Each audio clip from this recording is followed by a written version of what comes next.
Day 8, level 6. Fight.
Oh, shoot.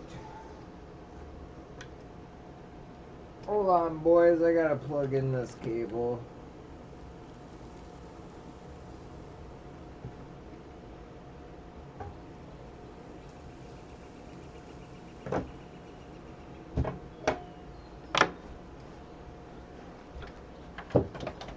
Hopefully this will work.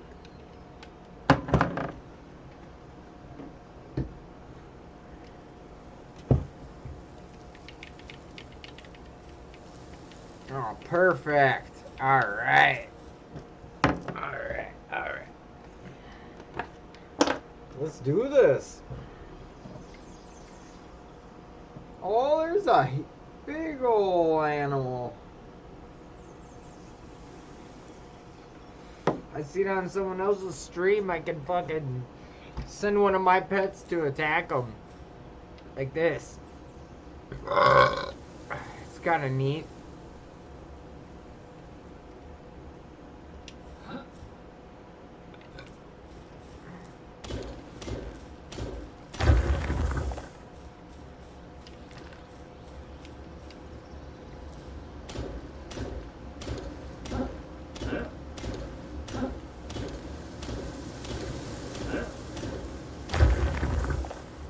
I don't like that it gets dark so fast. Like, why are the days so short? It sucks. It makes me want to go back to my base and just go to bed and wait for the next day.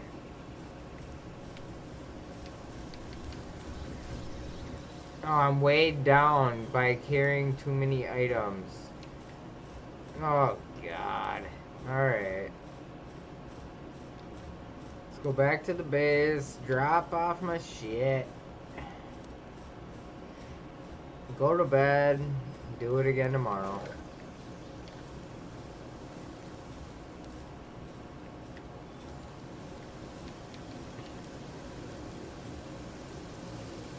Light him on fire! Ha ha ha ha!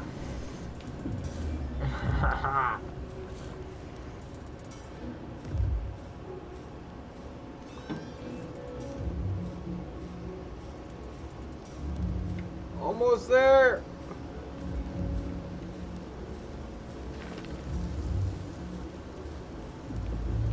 What's up, Chickapip?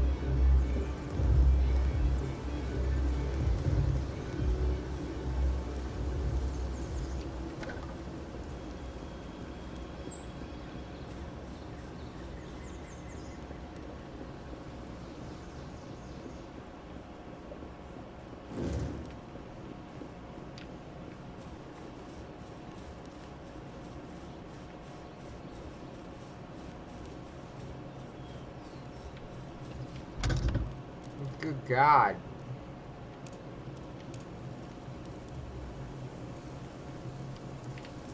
Oh, right.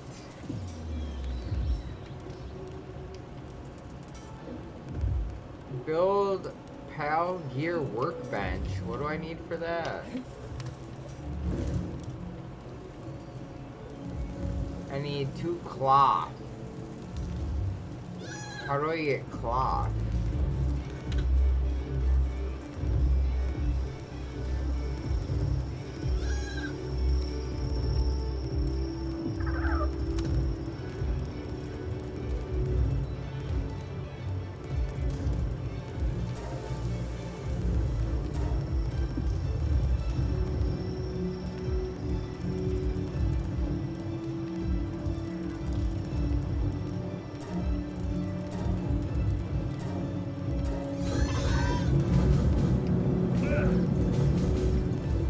What is going on here?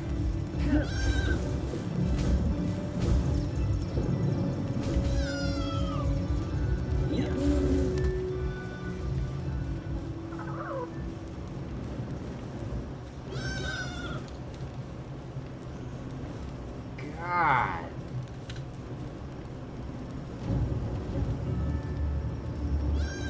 Oh, I'm getting raided, a herd of starving wild pals. Oh, what the?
No!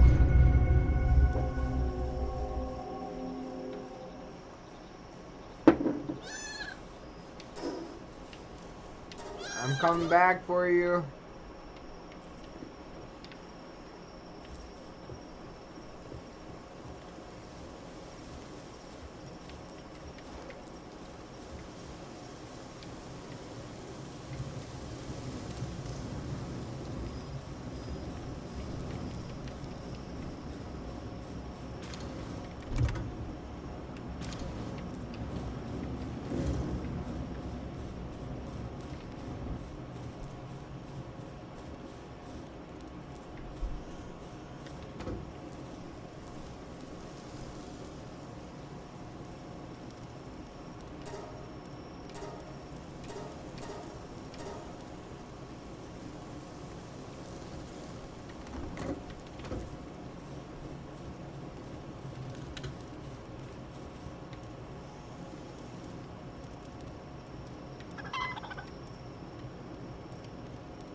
Oh, 2 cloth.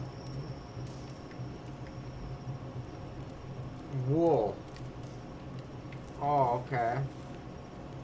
I need my wool.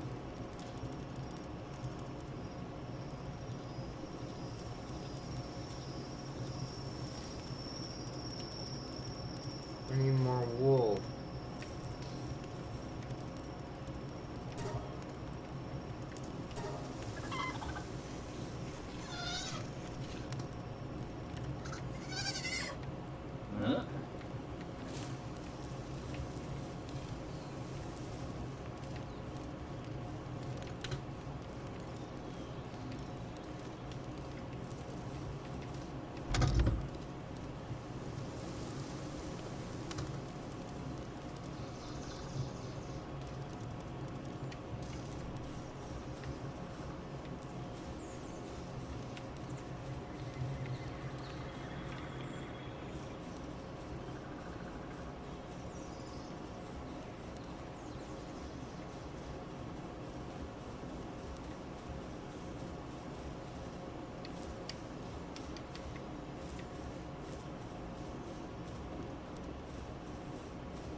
What the fuck?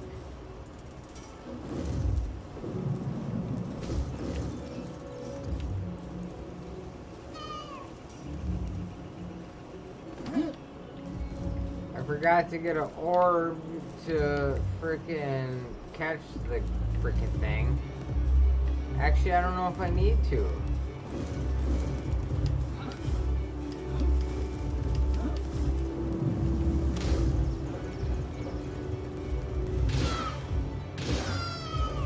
There's my wool. Let's go. And I leveled up. What? There.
Now let's see if we can build it. A stone pit.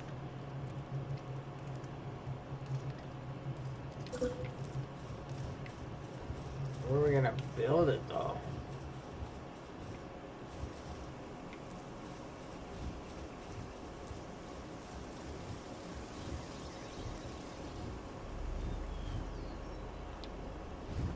Right there.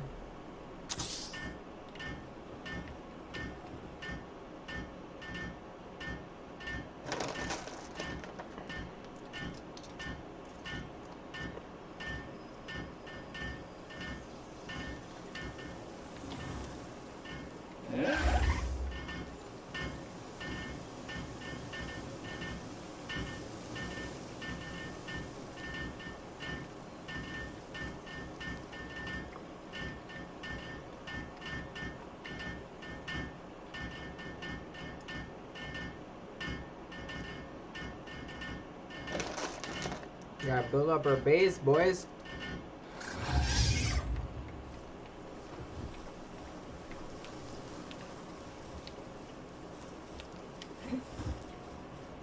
Alright. So now we need more wood, stone, and fragments.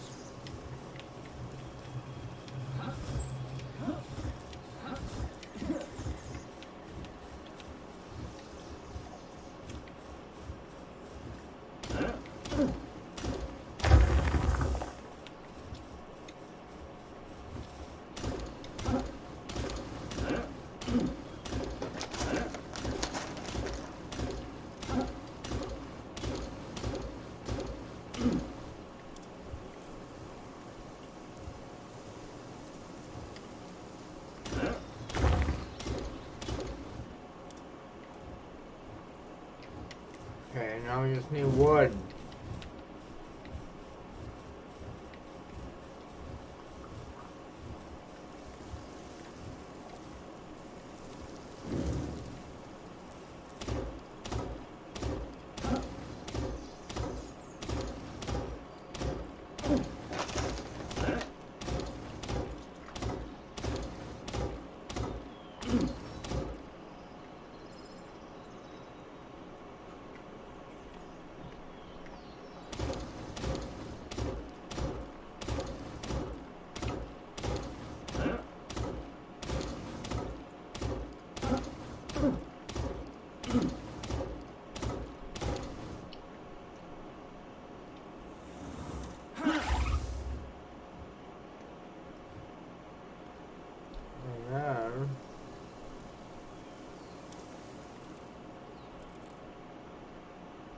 Oh, we need way more wood. Ah! Alright. I gotta upgrade my weapon.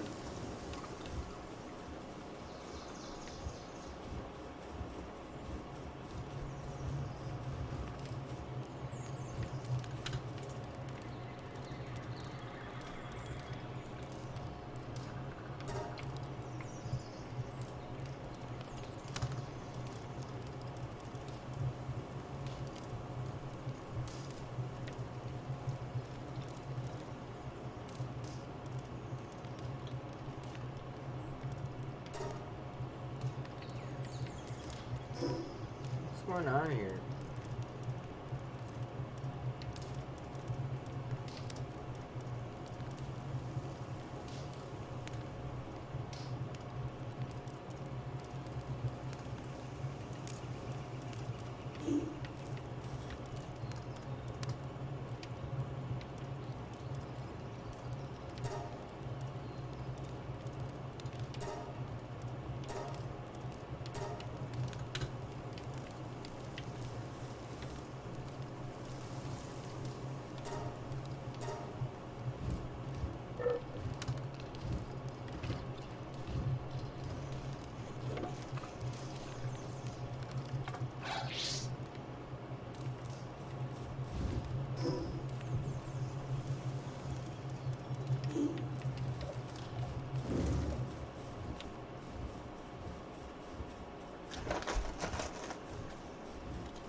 51.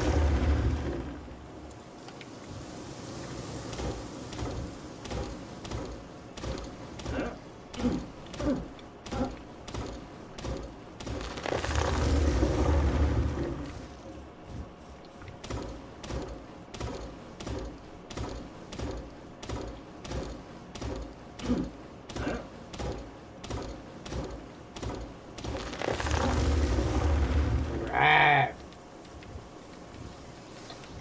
Oh God.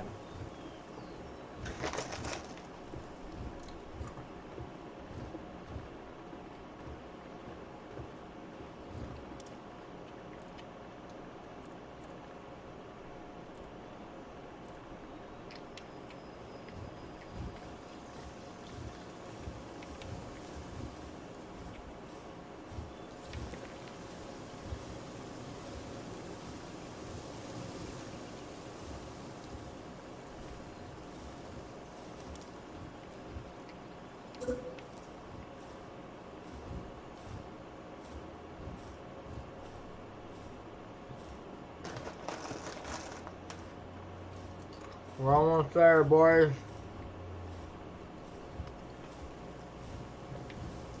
I'm gonna put it right here, eh?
Did it!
Interesting.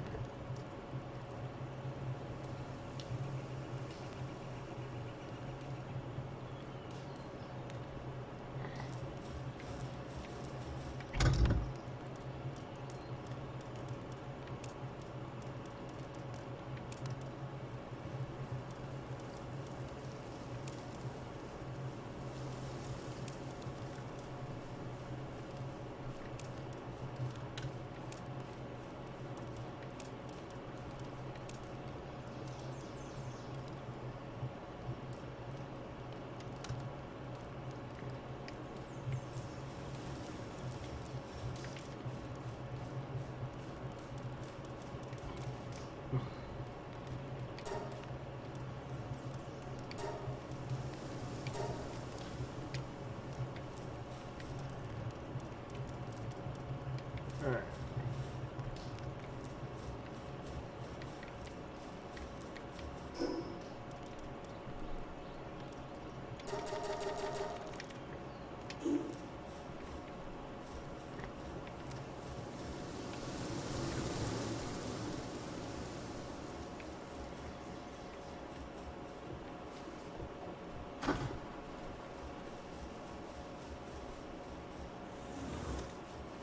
Yeah.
Hmm.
killed me.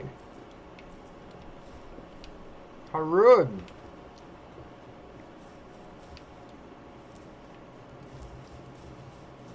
Now what?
Too cold.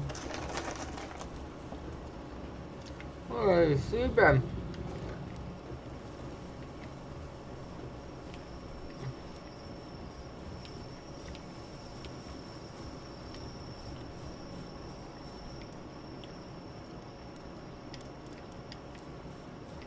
And one more stone.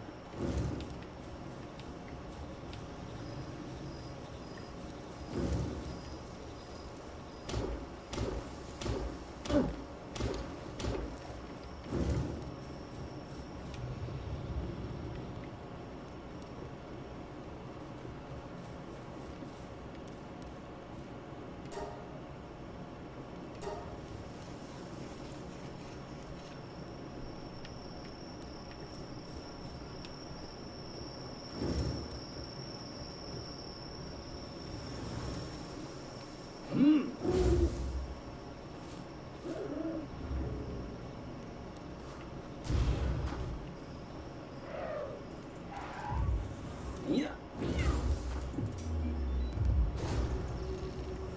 Ha.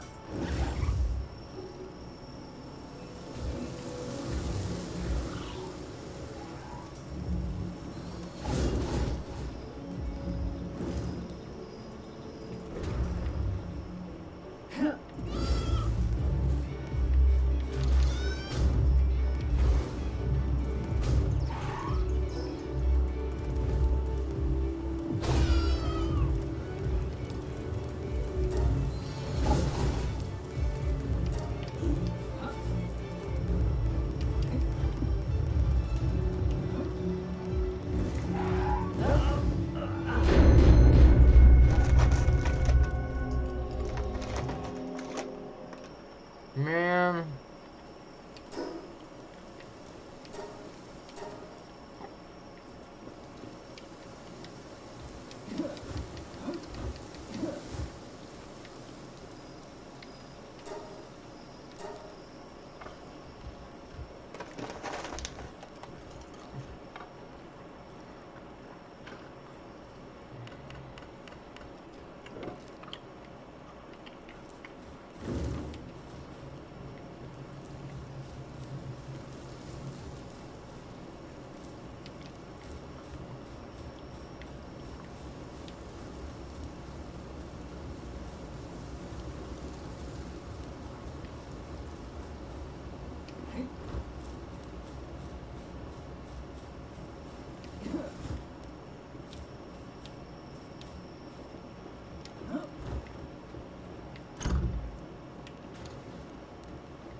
Asshole.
Hello is following the rest of the market right now, JR, and it's going to keep dipping if Bitcoin keeps dipping. If it doesn't, then the show news is very bullish, and most likely this is a really good opportunity to get some Hello above 10 cents. But below 15 is a really good sweet spot for Hello. I already have a really nice bag of Hello tokens, so I'm not going to be buying more. But I bought some at, what, 18 cents or something? Yeah, 17 cents. That was the highest buy I've ever had Hello. Other than that, I bought Hello a lot under 10 cents. And I'm very happy with that. 1 billion supply of Hello. TV, entertainment, niche. It's a great cryptocurrency. Although, you know, I gotta be honest with you. Like, you know, the fundamentals of holding the token, really, it's like a stock almost, right? You know, it's like a gaming token essentially, because they are in gaming as well. There's not too much things you can do. It's not a store of value. It's not a peer-to-peer, you know, digital cash or digital gold. It's on a layer 1 where it's like a gas fee token. It's the utility-based token for that chain. So it's all derived off of hype, and if the narrative of TV, entertainment, gaming pumps, then Hello's gonna be a massive player. Like, seriously, like, this has so much potential to 100x. It really does. It can 100x for sure. It can go to $10 easily.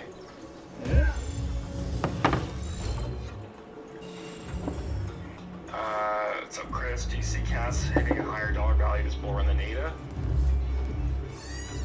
I do see Caspa hitting a higher dollar value because there's less supply to Caspa than Cardano. So, yeah, I would say so.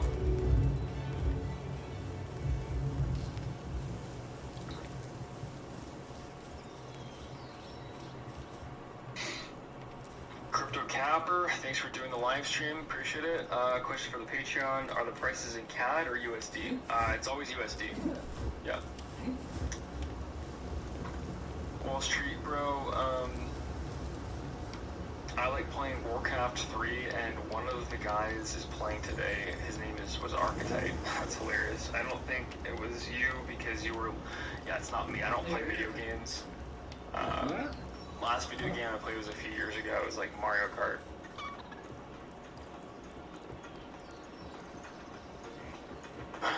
Colorado ski life. Cass will absolutely dominate leading into the summer. I hope so. I think so. You know.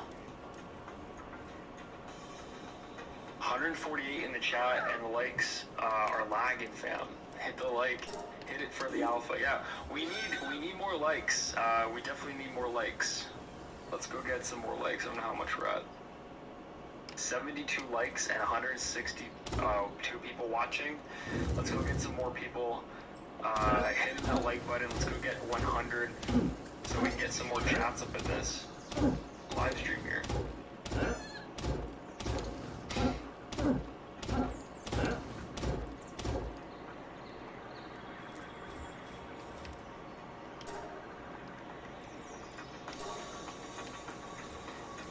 Here are the top layer 2s. I have a few on my watch list, you know, Mint Layer, Satoshi VM, Manta.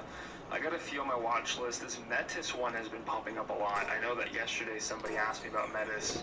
It's at $81 right here, and you could have gotten Metis at 11 bucks. So kind of reminds me of Solana a little bit. Has a lot less though, 10 million max supply of Metis. I'm not very bullish on it at all, but there are things that are developing in that ecosystem. I have to give them credit. They have things on the ecosystem. But this run though, I think the top performers will be like in this category here. OP, Manta,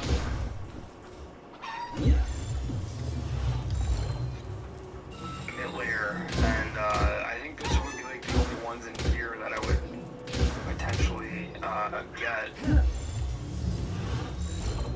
then layer 1, Caspa is not even in here, which is, oh wait, okay, Caspa is there. Okay, I thought it was supposed to be up here. There are a lot of layer 1s that had a Caspa right now, which is kind of surprising. So we got obviously the big 4. Then you have AVAX, Tron, Polkadot, which are, you know, Tron and Polkadot are super old. Polkadot is going to be doing Polkadot 2.0. Toncoin, which is like, there's not even anything really in that ecosystem. ICP, which, you know, the chart is rough. Bitcoin Cash, which is a fork. Atom Cosmos, which is, you know, yeah, like that one is decent, but it's very old. INJ, pretty bullish on INJ. And then you have Kraptos, Near Protocol, Hashgraph, Caspa, Kronos, Say. I would say Say is going to do pretty good this run as well.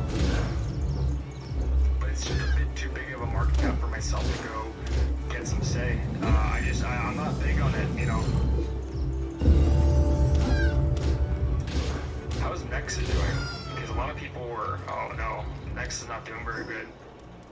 A lot of people were saying it's the next Caspa, it's better than Caspa. Is it?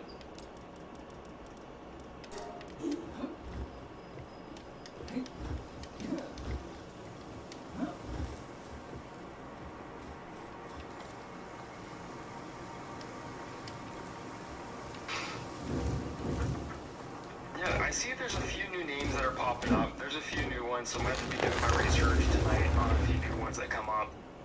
You know, check this list regularly, see if there's any new layer 1s. But really the only beasts in here that are interesting to me is Caspa and, you know, Manta in layer 2. Other than that, I'm not that bullish on their new ones. And technically Bitcoin should be in here. Bitcoin should be a layer 1 now because the Taproot upgrade, everything that happened, there's things that are being built on BTC now. So they should update their list and put BTC above Ethereum here in layer 1s.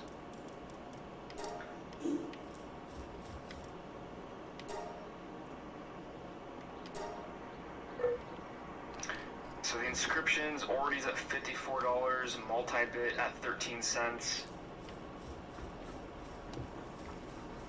Multi-bit really is not very good, eh? It's kind of just going down.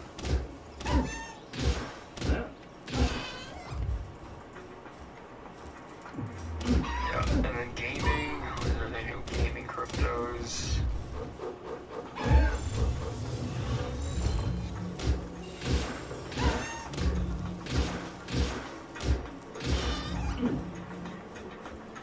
Yeah, I'm sure that we're gonna see a lot of flourishing in crypto spring. In the springtime, we're gonna see a lot of new coins that come out near the halving, which is gonna be very exciting. Games for a Living is the only one in this list that I'm actually interested in. Sidus, I did check out Sidus as well as 004. But the chart is just terrible. But the game actually looks decent. But the chart is horrible, so I wouldn't go get it. See, it's like, it's all the gaming cryptos right now that are struggling. It's just, it's not their season anymore. It's not your cycle, it's your season. That's, you know, what I say with cryptos is all these narratives will pump at a certain point, but they have different seasons. Right now, Solana's season is still going. Aerial potty. This is the ecosystem, guys. This is really what's happening right now, so.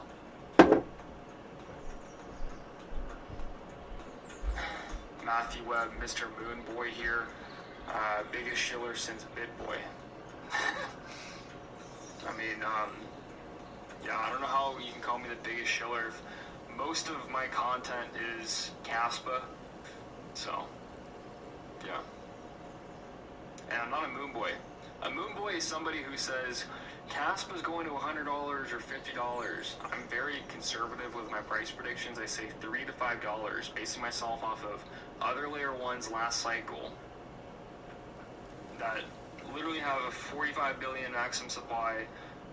You know, Hedera hash graph. Hedera's, let's go check out H-bar's all-time high. Market cap. So Hedera only went to $6.58 billion last cycle, and its all-time high was 50 cents. So still, but Hedera has a lot more supply than Caspa, 50 billion H-bar. So yeah, 50 billion H-bar. Woo-hoo-hoo! We'll tell you XRP is going to go to $10,000. That's a little excessive. Good to see you, Justin.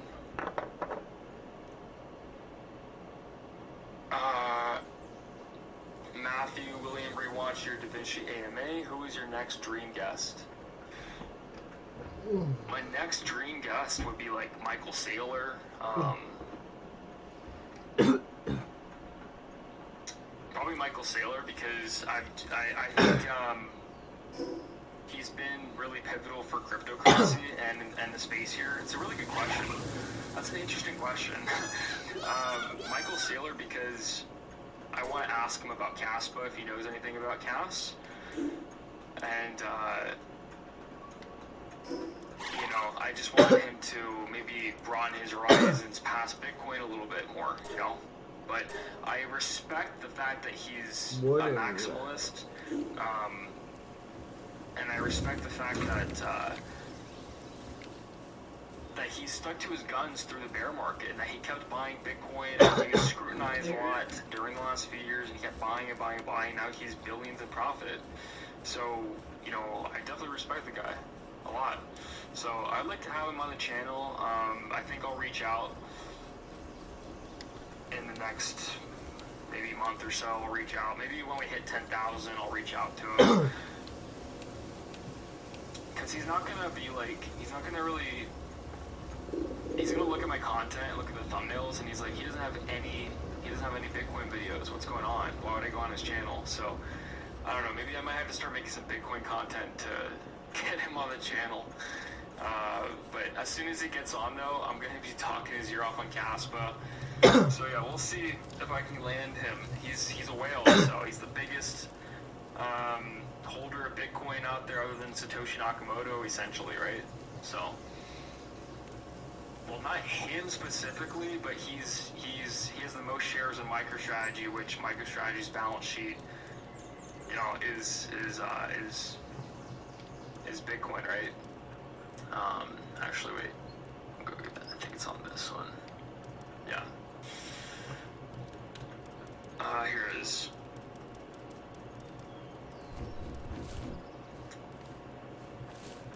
Yeah, so MicroStrategy is actually a little bit over 178,000 BTC. So their whole entire book would be worth, wow, today's value. So they are up like $2 billion, guys. They almost own 1% of the supply. So yeah, it'd be cool if I could get him on. I would say that. I would also say,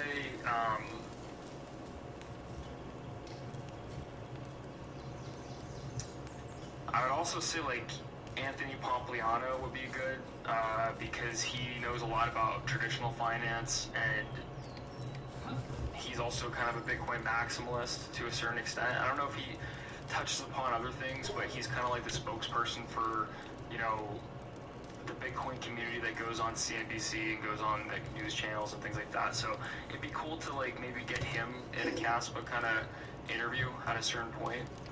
So we got Da Vinci Jeremy, but we need to get Michael Saylor, guys. So let's make it happen. If anybody in the chat knows Michael Saylor's people, let's get him on the channel.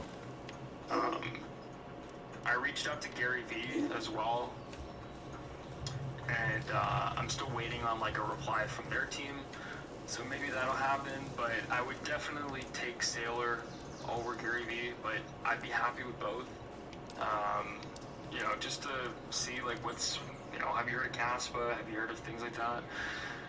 So yeah.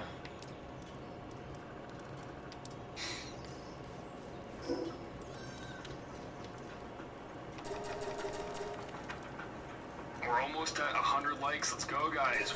We need a few more, 14 more people to just smash up that like button.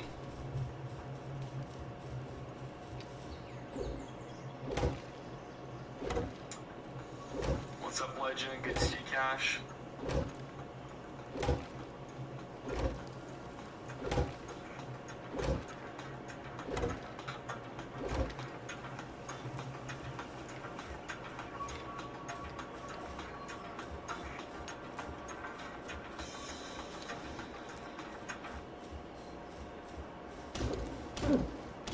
Sorry, I'm just doing something.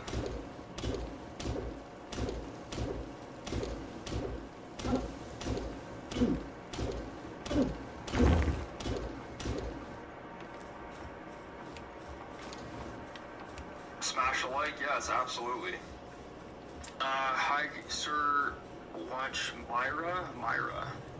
Yeah, the female Myro. What's going on with that one?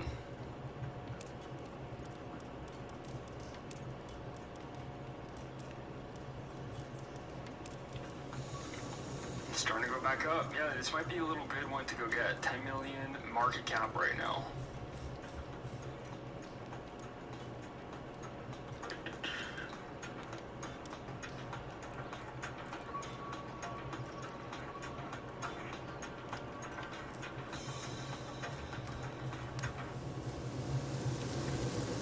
Yeah, if Bitcoin can keep going up, then I think that it'll bounce off of that 37.5, and then we're most likely going to keep going up. But if it breaks through, we got next support level will be 33,000. So we'll see if that can happen. If it doesn't happen, I got to be honest with you guys, a lot of these cryptocurrencies will keep dipping. Okay, that's just the reality of this. It is archetype.xyz on Instagram.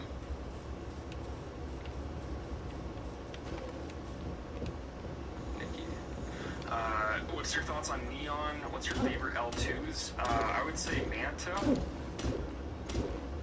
I like Optimism, but I don't really, I don't think I would buy it, but I like Optimism. I like Manta. I like Mintlayer. I like Stacks. Things like that. Thoughts on Manta Network? They have a lot of total value locked, TVL. They have $1 million, $1 billion. Is it $1 million or, hold on a second, I keep forgetting.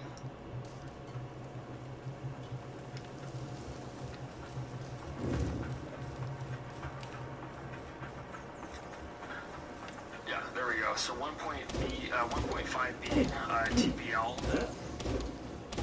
And yeah, they're just going to keep getting bigger and bigger and bigger. So I'm pretty bullish on it. You know, backed by Polychain, Binance Labs, Polygon Labs, Layer 0, which Layer 0 is going to be something I'm going to get once this coin drops. I'm going to go get this 100%. omni-chain interoperability protocol. And it looks like they're just integrating with a lot of projects out here. So this is going to be something that is on my watch list, and definitely want to put that bell on. This is something that you want to go check out. But also Manta is pretty bullish, and I think they're just going to keep getting more exchange listings. They got listed on Binance, and yeah.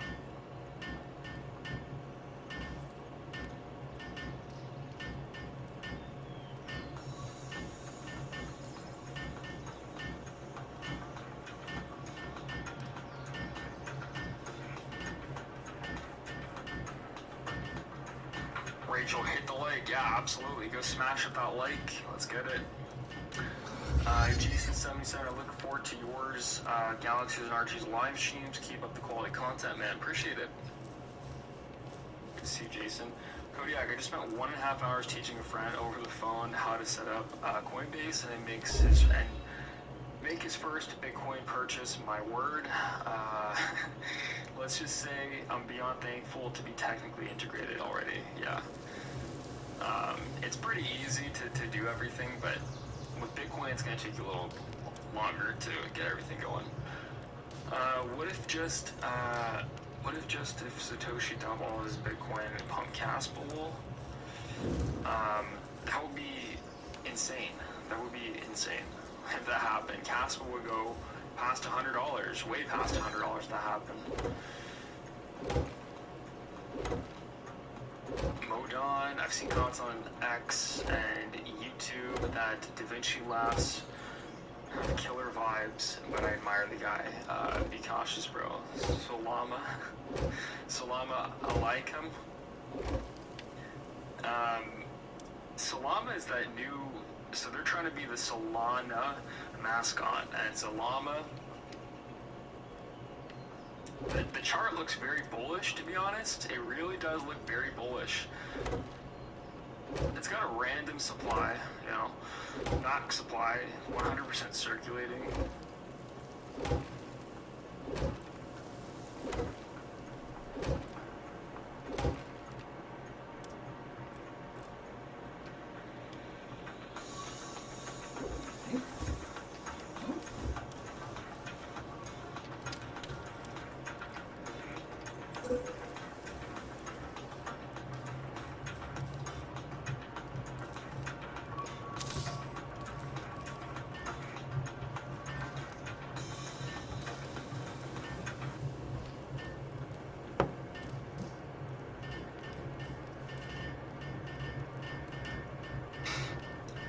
So holder distribution for Solana. So Solana, the top holder has 3.53% of the entire supply, and they're worth $220,000, $184,000.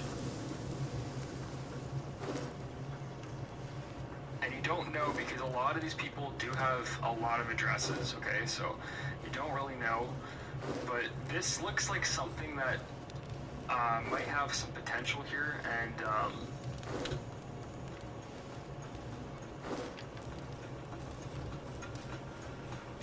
what's the market cap for this again? It's very bullish. It is very, very bullish. The only thing though is like they don't have any exchange listings. That's the only red flag for myself. They don't have any exchange listings, so let me see if they announced anything on X.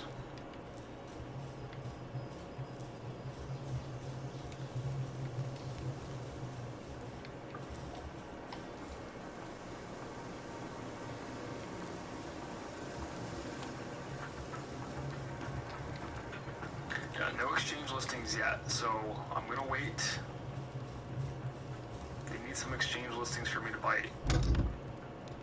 But I like what they're doing so far. The chart's looking good. It's not a rug.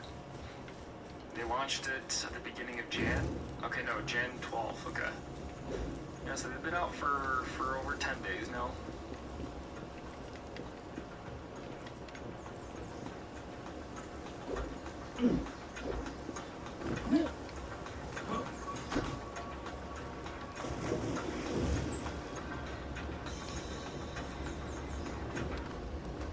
Jason, if it weren't for Myro, for my portfolio would look depressing right now.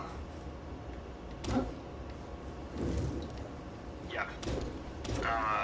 A lot of people would not be in a good mood right now.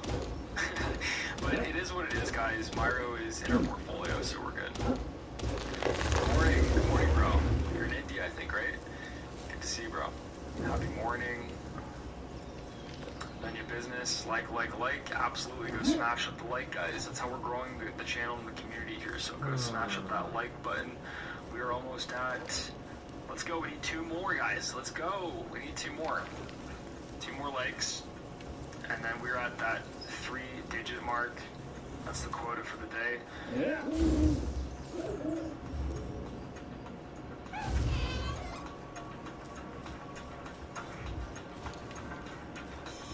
Alright, let's check out Caspa real quick.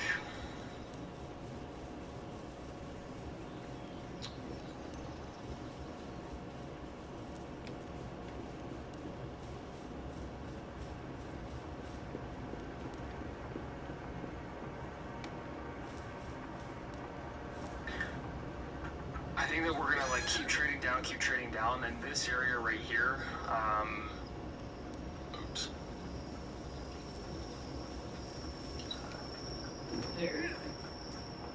This inflection point right here would be probably where we're gonna start going up again. This would be February 24th, so 1 more month of kind of like downwards action, but we'll see though, because Bitcoin obviously depends on BTC macro perspective. But this channel is pretty serious though. We keep going up, bouncing up, hitting that resistance, coming back down, and it's respecting this channel a lot and just going downward. So I think we're gonna keep sliding, but it should be primed to go back up now because of all these red candles. So now we should start seeing some green, and then maybe a little bit more red for a couple more weeks here, 3 more weeks. And that's what I think. Personally, that's what I think. And then we're probably going to start going back up. Like, once this halving news comes around, we're probably going to start going back up now.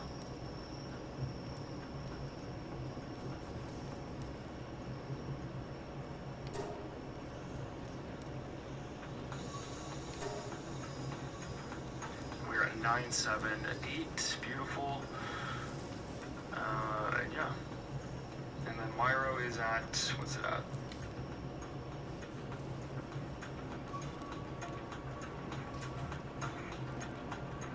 $20.75. Okay, beautiful. Alright. Well, I've been going for over an hour now, so I'm going to wrap up that stream right there, guys. Appreciate y'all for watching on Tuesday night. Hopefully you guys will have a beautiful week ahead. And yeah, hopefully the crypto keeps pumping up, but if it keeps dipping, I'm going to keep buying more. So that's just the reality of it. So definitely smash the like down below, subscribe to the channel if you haven't already, hit the bell notification so you don't miss the next one. Also, go check out the group because, you know, it is only $450 for the year or $1,000 for a lifetime. It's pretty cheap. Go check it out. And yeah, so I'll see you guys in the next video. Archetype out. Peace. Required watering.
Yeah.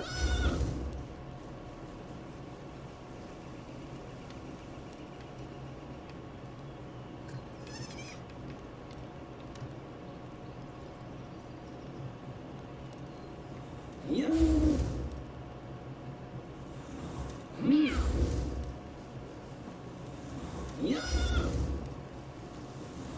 Yeah.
Oh yeah! Work that bench, baby!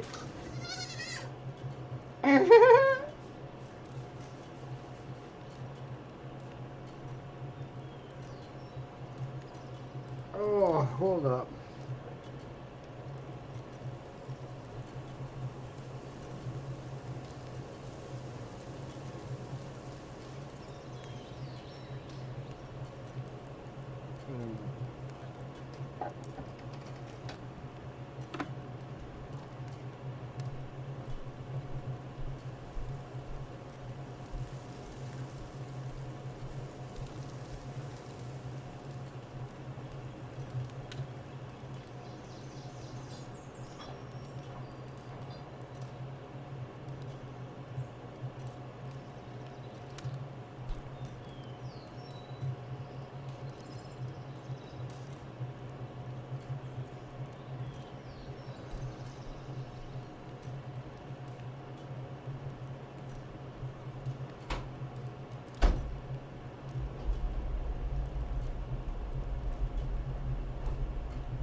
Oh, freaking freezing in here.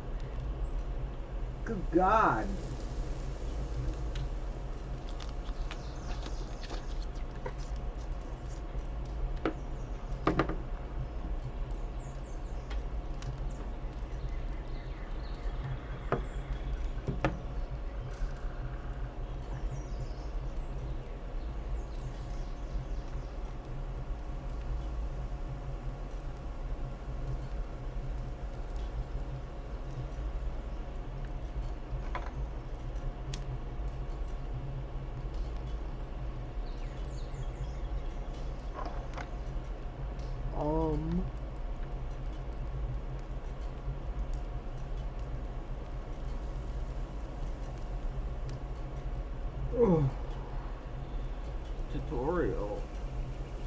we're still in a tutorial. Increase your player level by capturing 30 pals by 18. Challenge the boss. Tell her.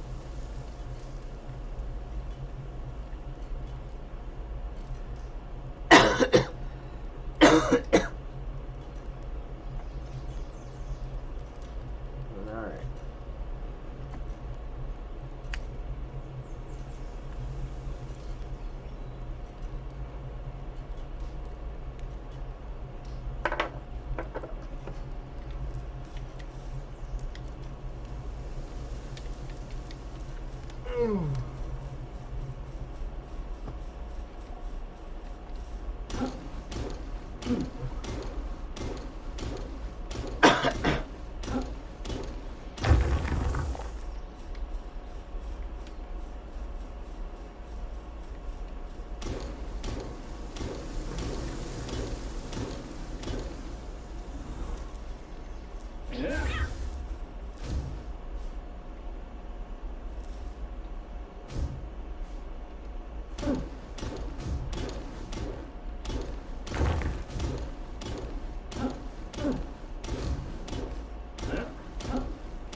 What is he doing to me?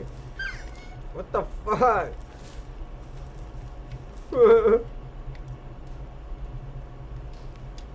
Wood. I need wood.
Eight.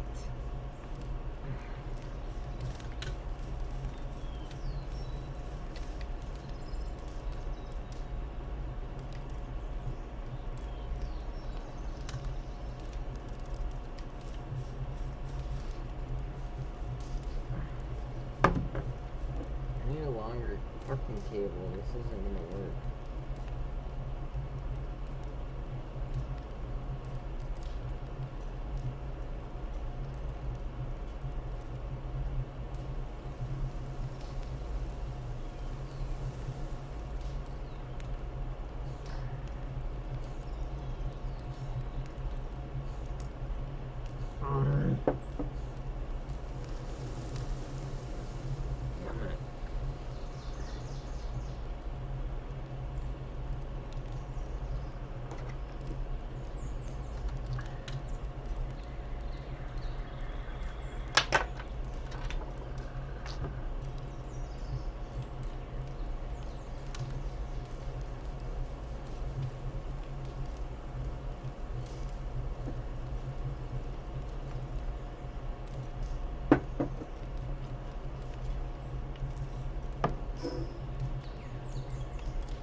My stat points, I keep forgetting to update these. Alright. Work speed. HP, stamina. Let's do... God, I am sick of dying.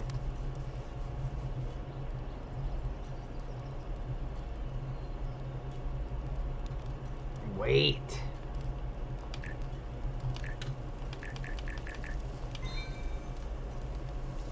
Yeah.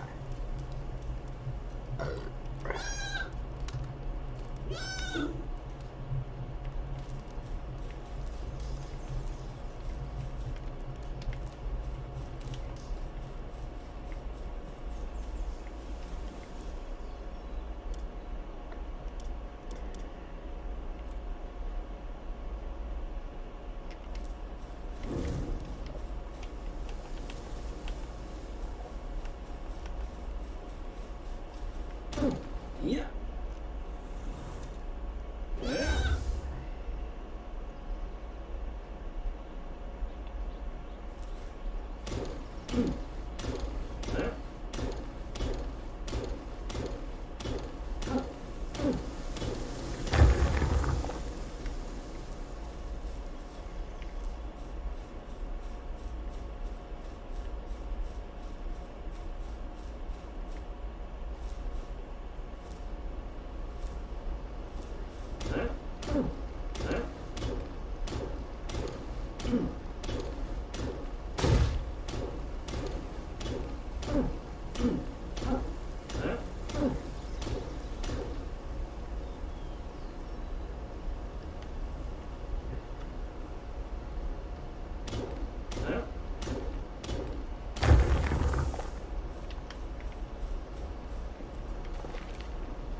This reminds me of that one movie or show or whatever where they think that the guy hid all the fucking gold under the river. That's what that reminds me of. What?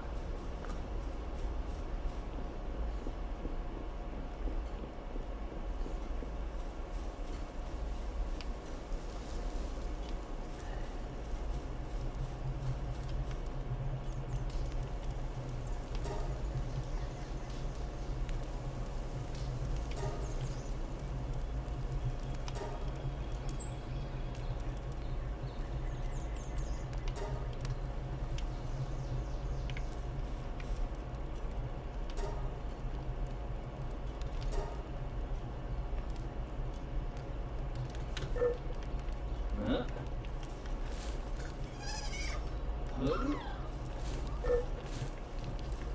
What the fuck? Why I keep grabbing them?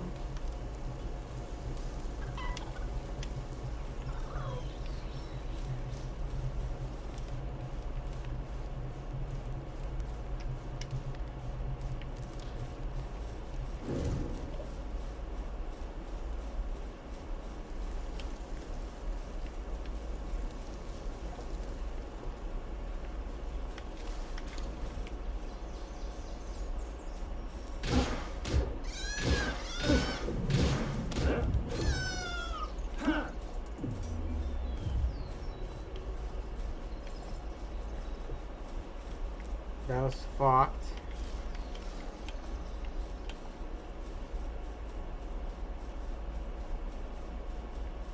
Dude, I don't want a team anymore.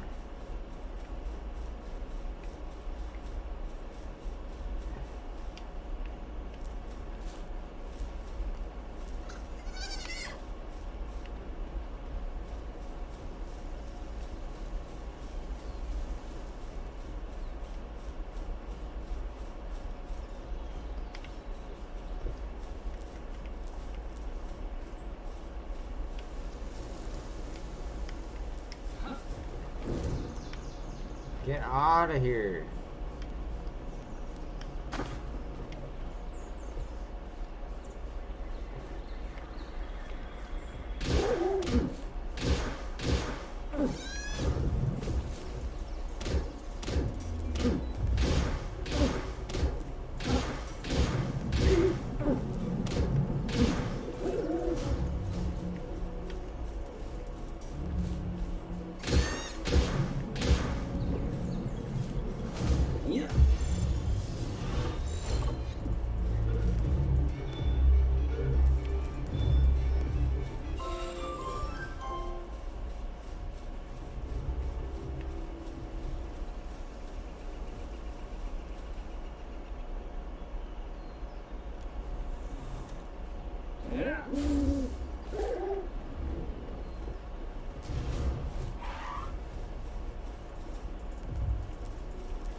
How do you freaking just like heal?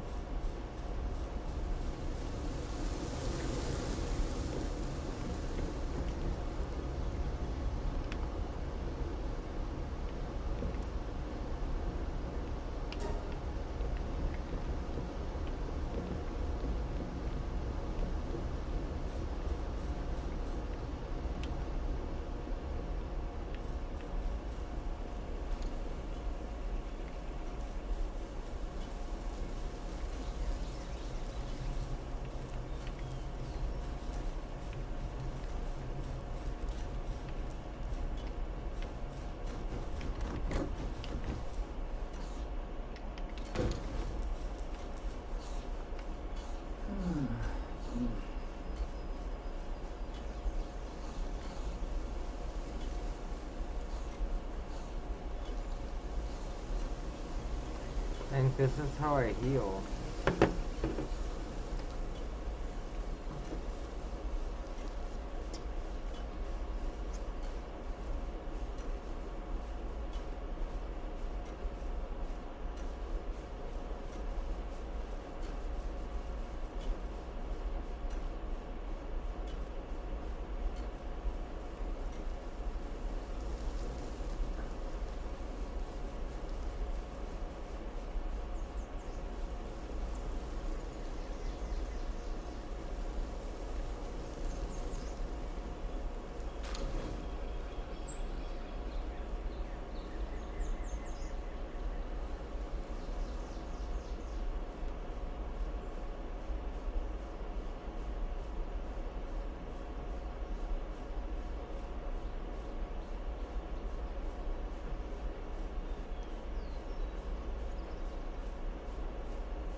I've started a lot of different businesses. I've gone into a lot of different ventures. It's always been kind of just me doing my own thing, and it's always something that I've either quit too early or didn't give enough effort. And I found, and everyone has their strengths and weaknesses, and for me, I found that I perform the best, or I'm at my maximum when I know there's other people counting on me, whether it's my family, whether it's my business partner, whether it's my community. And so I find, it's easier to love what I'm doing and love myself to some degree if I'm I'm awake. if I'm giving love to other people. And so, Oh no! The example of Sin City Crypto, We're not going back to bed. No. Building an agency and doing this and that. Get me out of here. That's all kind of fell by the wayside, And for me, knowing that I got Robin depending on me, right? We both Oh put my a God. lot of money in and time and resource, and anytime I've ever come to the point where I'm like, oh man, like doing this, all this time and all this money, if it was just me, I would have probably been like, hey, yeah, maybe it didn't work out, after a year, 18 months, but knowing that you got someone else depending on you, I don't know, it's just for me, it's a motivator, and to a larger extent. Yo, let me out of my fucking house. What the fuck? Knowing that they're excited to tune in at a certain time every day to watch, to listen to what you have to say. To me, that's love, man, and I feed off of that. And I'm at my best when I know that others are counting on me, or I'm doing something to help someone else. So that's kind of my take on it. How do you crouch? I know it's a little off of what normally people do and say, but everyone's different. Not all your 5 fingers are the same. That's what my dad used to say. Not all your 10 fingers are the same. They're all different. So they're the same thing. But that's kind of my little thought process input there. Do you love your clients? That's what I want to know. Running a YouTube channel, doing all that stuff, dealing with comments. is, do you love your clients? Yeah, I got out. You know, we got a big jump in numbers of subscribers on YouTube. You know, getting a lot of love, but also getting a lot of hate, which is normal. I understand. I don't hold that against anyone. You know, back in my early 20s, when I had friends or family members that would succeed, the little jealousy part of me would kick in, and I'm like, yeah, like they don't deserve it. I've been doing this, and this, and really until you do it yourself, and you're down in the trenches, and you're working your butt off, and you're doing it for next to nothing for years on end, and then finally you start to reap the rewards. It's really refreshing. But I do love my clients, and you know, we've been fielding a lot of calls and emails over the last 2-3 weeks, wanting to sponsor the channel, wanting to do sponsor content, and the very first thing in every one of those emails or calls that I give back is, what can you do for our community, right? And so the only thing that we care about, and it's been like that from the moment we bought our first camera or did our first stream, is we do this for our community. And one thing I learned in a multi-level marketing company that I used to work for is if you help enough people get what they want, you'll eventually get what you want. And so that's been my thesis, is instead of focusing on making money like some other, not even in the crypto space, but some of the other creators or people that have paid, you know, services do, is, hey, how can I make the most amount of money, or how can I extract the most amount of money from my community? Our thesis is, how can we give the most amount of value to our community, and in turn, we know we're going to make the money on the back end. And so, yeah, so we do love our community. I don't really like calling them clients, but community is everything, because when we were, I remember streaming. Okay, so you like the good club or the community all together. Do you as somebody who's running the channel, right? Yeah. And part owner, do you feel like you have to love all of them, or can you love some of them? That's a good question, man. Look, man, I don't judge people based off of what they say, whether it's nasty comments on YouTube. I know some people do it just to get attention, but I don't really. There's like maybe one person I truly hate, and you know, if you want to judge me for that, go ahead. But I just like I like to group a majority of people. I love them because the majority of people are good, and I learned that through working in the restaurant industry.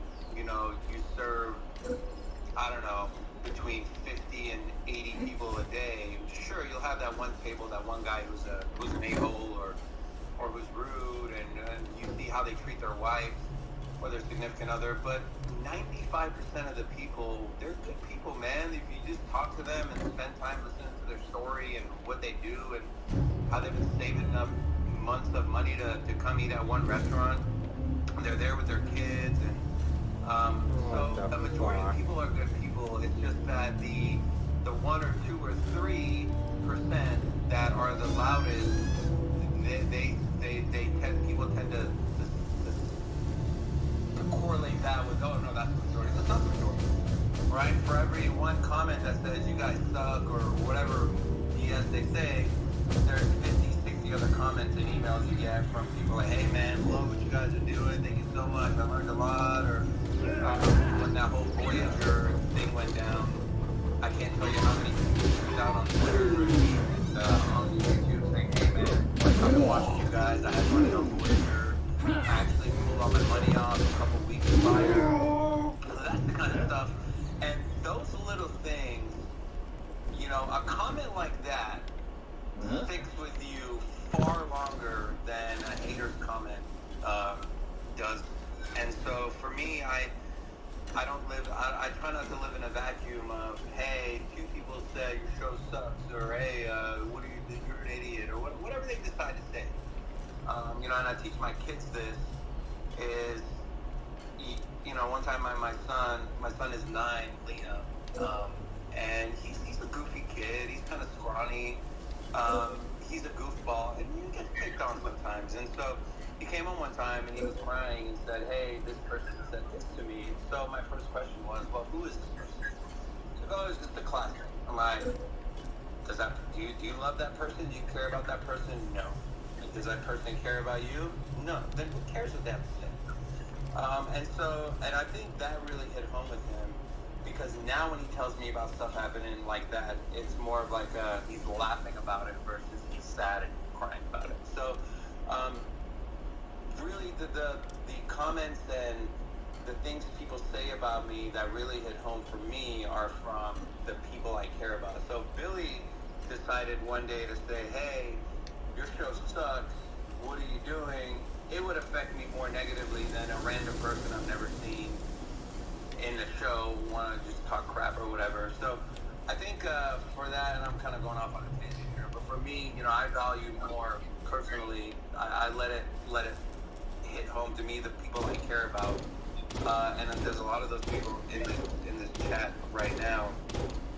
Missing Crypto said, "Hey, I'm kind of disappointed in you, this and this." I would take a second, like, okay, why is she saying that? It would, definitely, put my antennas up. But it was just a random person.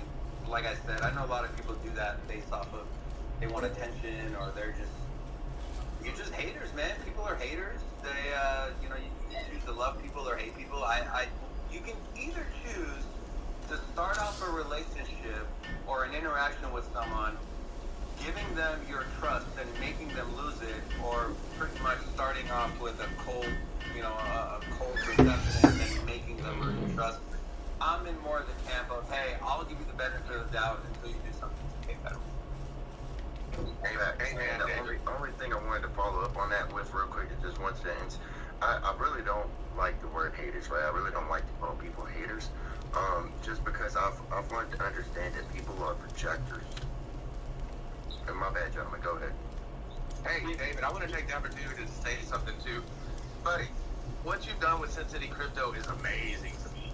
What you guys, from the Olaz to the finger tornadoes to the way that you guys just mesh, you and Rocco and Rob, it's amazing to me. The community that you built, I don't follow people really for their content.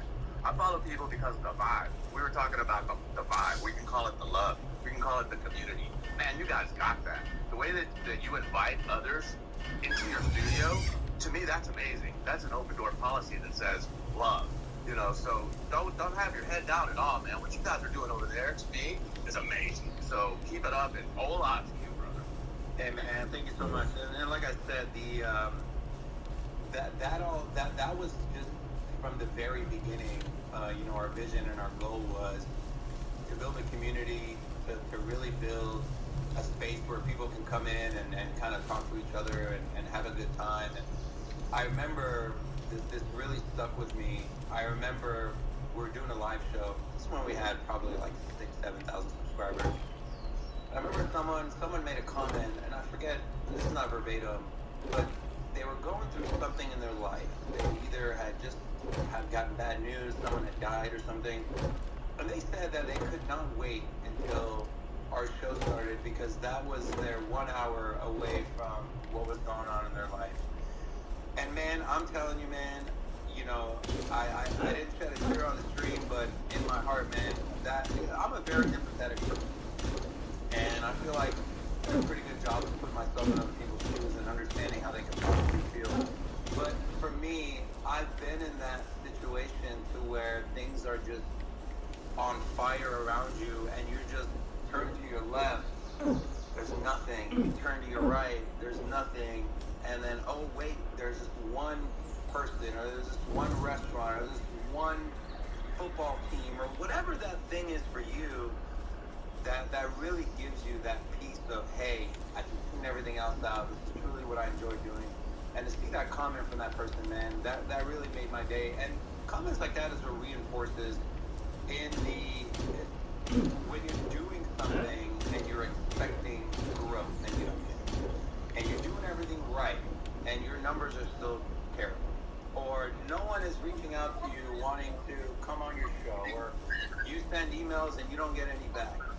It's comments like that really give you that extra nudge, that extra fire, that extra fight that you need to keep moving forward. And so, yeah, that's just the one thing that came to mind. And you got a great point there, and I think probably from y'all's point of view as creators, and for all the creators, I don't think that a lot of people, from the inside understand that from the outside, we filled our normal spaces that might have been filled with Wayne Brady, or might have been filled with Dr. Phil, or might have been filled with the evening news, or might have been filled with whatever the regular TV used to give us. We filled that with you guys. Yeah. Like, y'all have our time slots. I mean, and we choose that, and y'all choose us. Man, that's amazing to me. And the way that we're able to interact, that's something special. Why is it doing that? Nobody interacted with Dr. Phil like that back in the day. Nobody interacted with Oprah like that back in the day. We get to reach out and touch you guys, and that's amazing that y'all are available to us like that. And we appreciate you showing up every day at the same time, because that's where we're going to show up. So we really appreciate that. yeah, man. Yeah, I second this, dude. Sin City, dude. First of all, don't even apologize for ranting on, because this is the point of the spaces. This is the reason why Billy Tales exists, is because people need to hear this stuff, dude. I have 3 kids, and I travel a lot for work, and we don't have time to talk to our children. And this is like a lost message. These spaces in which we talk about honesty and honor and love and all these other things. We don't have the chance for that. It is people like you who make these spaces. We thank you, we love you, and thank you for being here. And I heard that as well. I've been on the show multiple times. My brother's out west. I was going out west in Vegas. Now the show is up and coming. That's all just newer, but you guys are making it fresher, and you guys gonna light this mother effer up, right? See? Now look at me, Billy. I did a good job. Great job. Well, let me say this: we're at the top of the hour, and it's great. We've been just flying through this space. David, I love you, brother. What you guys are doing at Sin City, I am so blessed just to be a small little part of that and help you guys on your journey. I love you guys. So, and you know what? You've been supporting us. Look at it. It's just like reciprocal effect. I don't ask David. I don't use my relationship to say, hey man, I really need you to come. He does it out of love. He does it out of respect. He does it just because we're in this together. And man, there's nothing more beautiful than that. Same with you, Miss Team Crypto, Randy. Same with Rice. All of you guys, Ronell, you guys are just showing up. We're at the top of the hour. I want to just ask you guys to share out the room and remind you guys that this crypto Billy, the Billy Goat Tales is all about an NFT book. We have 30 chapters. We're on chapter 10. This chapter is about love. What you're going to do is you're going to come up to the microphone. Dave, you got to mute that mic. There you go. You got to come up to the microphone, and if you speak, you will be in the book. We're going to put an NFT at the end of 30 chapters, and you will be in the book. So I just want to remind everybody about that, and we are going to Polio. Are you ready to speak, my friend? Yeah, I'm ready. Sorry, guys, I was a little caught up tonight. Look, everybody. For me, love is like the final level, like the peak of the mountain. For me, it builds. It starts with, I like to say like the passion, right? Like the passion is the dream, the next level for that passion is love. And then the dream is the reality. You're there. You've reached that level, and you got to maintain it, right? But the thing is when you have that, when you have love, it's easy to maintain. It's actually probably fun, a pleasure to do. Your habit, the everyday thing that makes you happy. So, it's a big subject for me, but I think for this space, I think that's a good way. Like I wanted to explain, how I'm moving, right? That's it, guys. Let's go, Cluck Cluck. Cluck Cluck. Cluck Cluck. Cluck Cluck. Dude, awesome, dude. Mind your business, bro. Dude, mind your business, bro. Give us your love, wisdom. I want to hear it. I need it. Let's go. Hey, I'm sorry. I literally just changed advice is, as you guys were bringing me up on stage, you know how what 200 Spaces does? Mini rug there. Thanks for having me on stage. I appreciate you're holding the space. Yeah. So I mean, as far as the topic too, we just got out of a call, Jay Crypto and myself, and he's like, hey, they're going right now. We got enough time to jump on stage. How was I not going to come in and show my love to Crypto Billy and then the rest of the team here, the rest of the people on stage? Right? I think I can tell a story about every single person, almost every single person on the stage, and some way that my life is better because you were in it. And I think that's one measure of love, is not just that we have good feelings to each other, but that you've made love a verb, that you've made your actions something that communicate that. And you know, talk about the love languages, right? The 5 love languages. And it's funny, we were at a dinner. This is gonna be one of those Helmer brag things, right? But I promise it's going somewhere, so please put up with my pompousness here. But we were at a dinner with a friend right across the street from Post Malone's house, very fancy neighborhood, and this person is a professional network marketer, so they're a people person. All they do all day is people, right? So talk to people. And my wife's friend was like, hey, so my big thing is I like to try to figure out people's love language. That helps me in building relationships that last, because I know how to communicate to them in a way that they'll receive, right? And when she discovered that my personal love language is acts of service, she's like, oh man, that's really hard. She like threw her hands in the air, like, that's really, really hard, man. Acts of service is the most difficult love language of 5, because you actually have to do something, right? You can't send a gift, and a handwritten note is nice, but going out of your way to do something for somebody, it takes a lot more effort and sometimes resources. But being that for me, that's my love language, both receiving and giving. I view that as an important thing, like both words of affirmation and then also uplifting other people. But we're over at that house, and I'm thinking, well, that's a lot of work, and I'm hearing that from somebody who clearly puts in a lot of work, right, and has benefited from it. But that just really struck me as like, okay, this person who's really achieved a lot figured that much out very early on, that they have to figure out how other people will perceive and receive love from them, and then she uses it in her business every single day. That was really inspiring. I wish, you know, and that's something that for me I aspire towards just a little bit more. It was a really great example.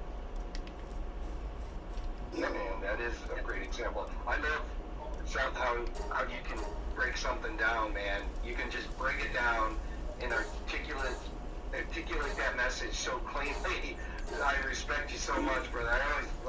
You've heard me say this, man. You're one of the brightest minds I know in this space, man, and I appreciate getting to know you and seeing you around and having you take your time to come into our space when I know everybody's busy, especially you, so I appreciate that, brother.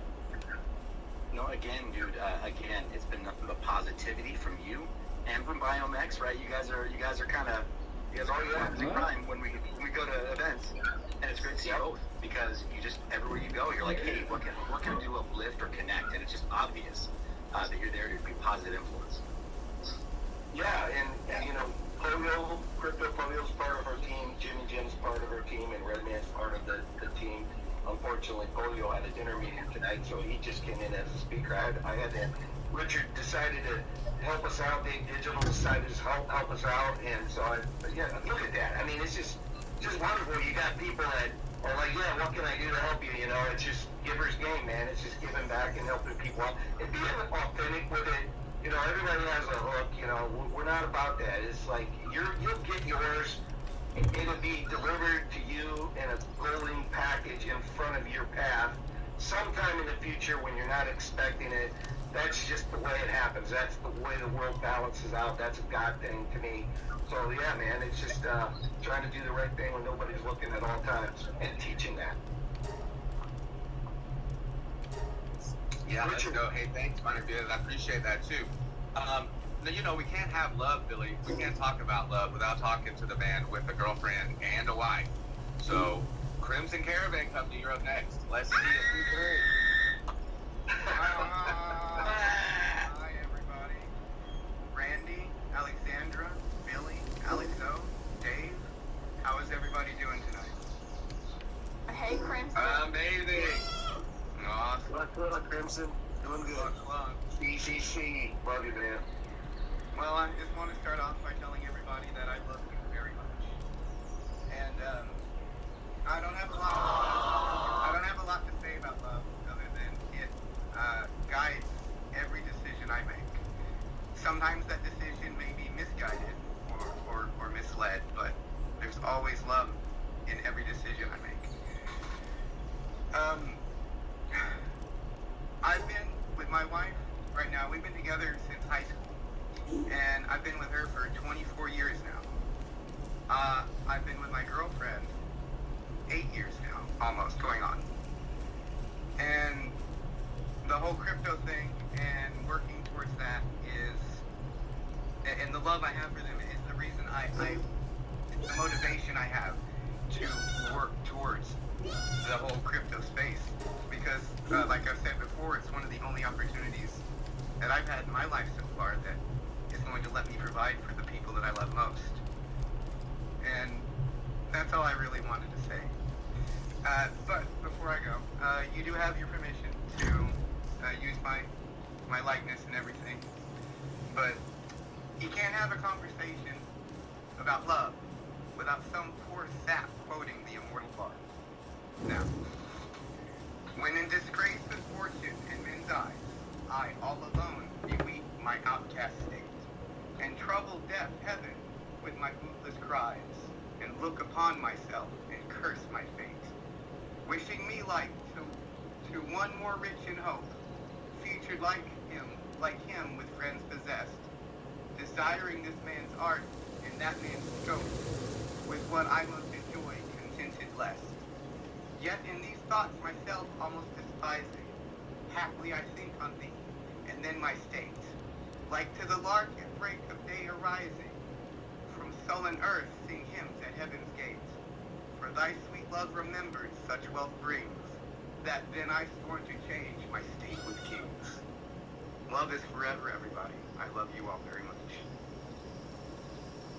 See. That is freaking awesome, man. Thank you for doing that. And see, this, when Rice was up and was saying, you know, it sounds a little corny, I wish we would have listened when we were 20 and the 50, 60-year-olds, 40-year-olds were telling us about, listen, it sounds a little corny, but love is the most powerful emotion, and you got to dig deep within yourself, analyze yourself, and be able to love yourself first so that you can love others at the fullest. Man, I wish I would have listened to that, right? So through our path, through our journey of life, we learn these things, and now we're able to try to connect with the younger people now so that they will have the most fulfilled life they could ever have.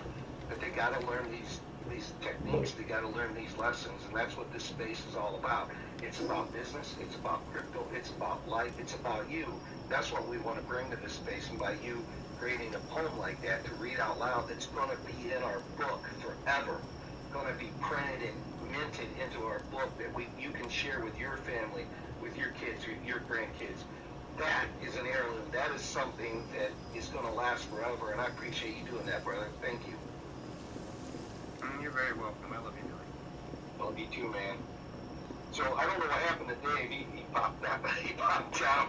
So I brought one of our founders up here, Polio. But Jay Crypto, you haven't spoke yet. Come on up, man. What's up, buddy?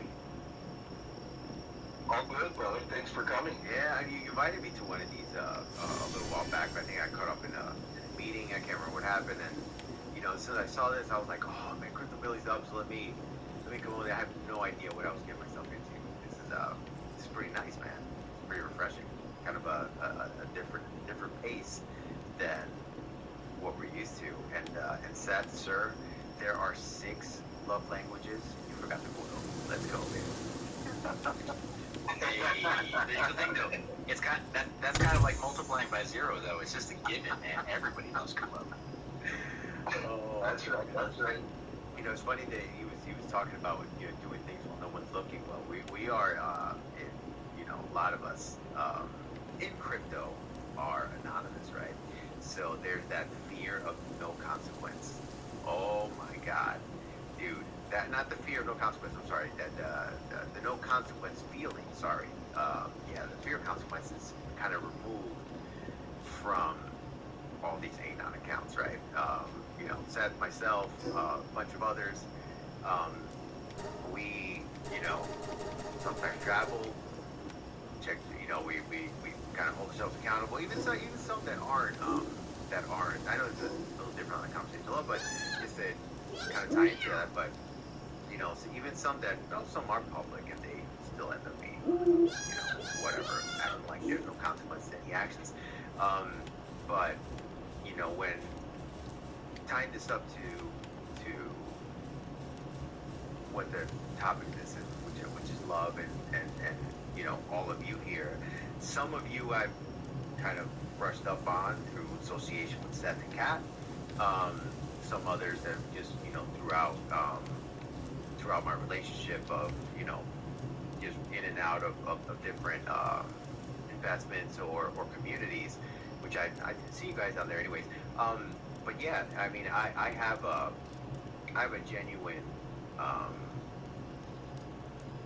kind of attitude towards people, right? I mean, you do get a little burnt out though. That does, it kind of grows on you a little bit as far as getting kind of bombarded a little bit, right? I mean, I've been community managing for a very long time. You know, my personal communities, you know, seeing thousands of people a week.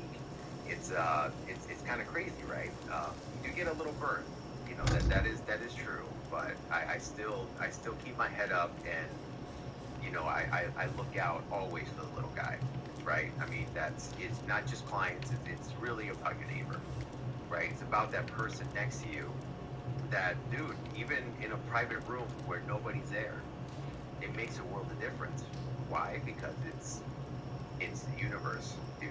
There's no other thing I love the most, obviously the Lord, but second to that is karma. You know, I was actually just talking to another close associate. He was asking me, hey, can you know, what happens if I do, you know, something malicious to somebody, and that's done dirty to him, and I said, look, let it just naturally play out, because karma is very bad, dude. She can be very awesome. I say she as a, you know, whatever metaphor, but you know, she can be very awesome too. So that does tie into that, you know, the love neighbor / what are you doing when, you know, nobody's around, right? Are you in fear of that consequence, or are you, you know, not caring? Because what if that's the tower? You know, you say, screw it. You know, I'll do what I can. Should I even get a voice changer? Why not? Ain't nobody gonna know. Who cares?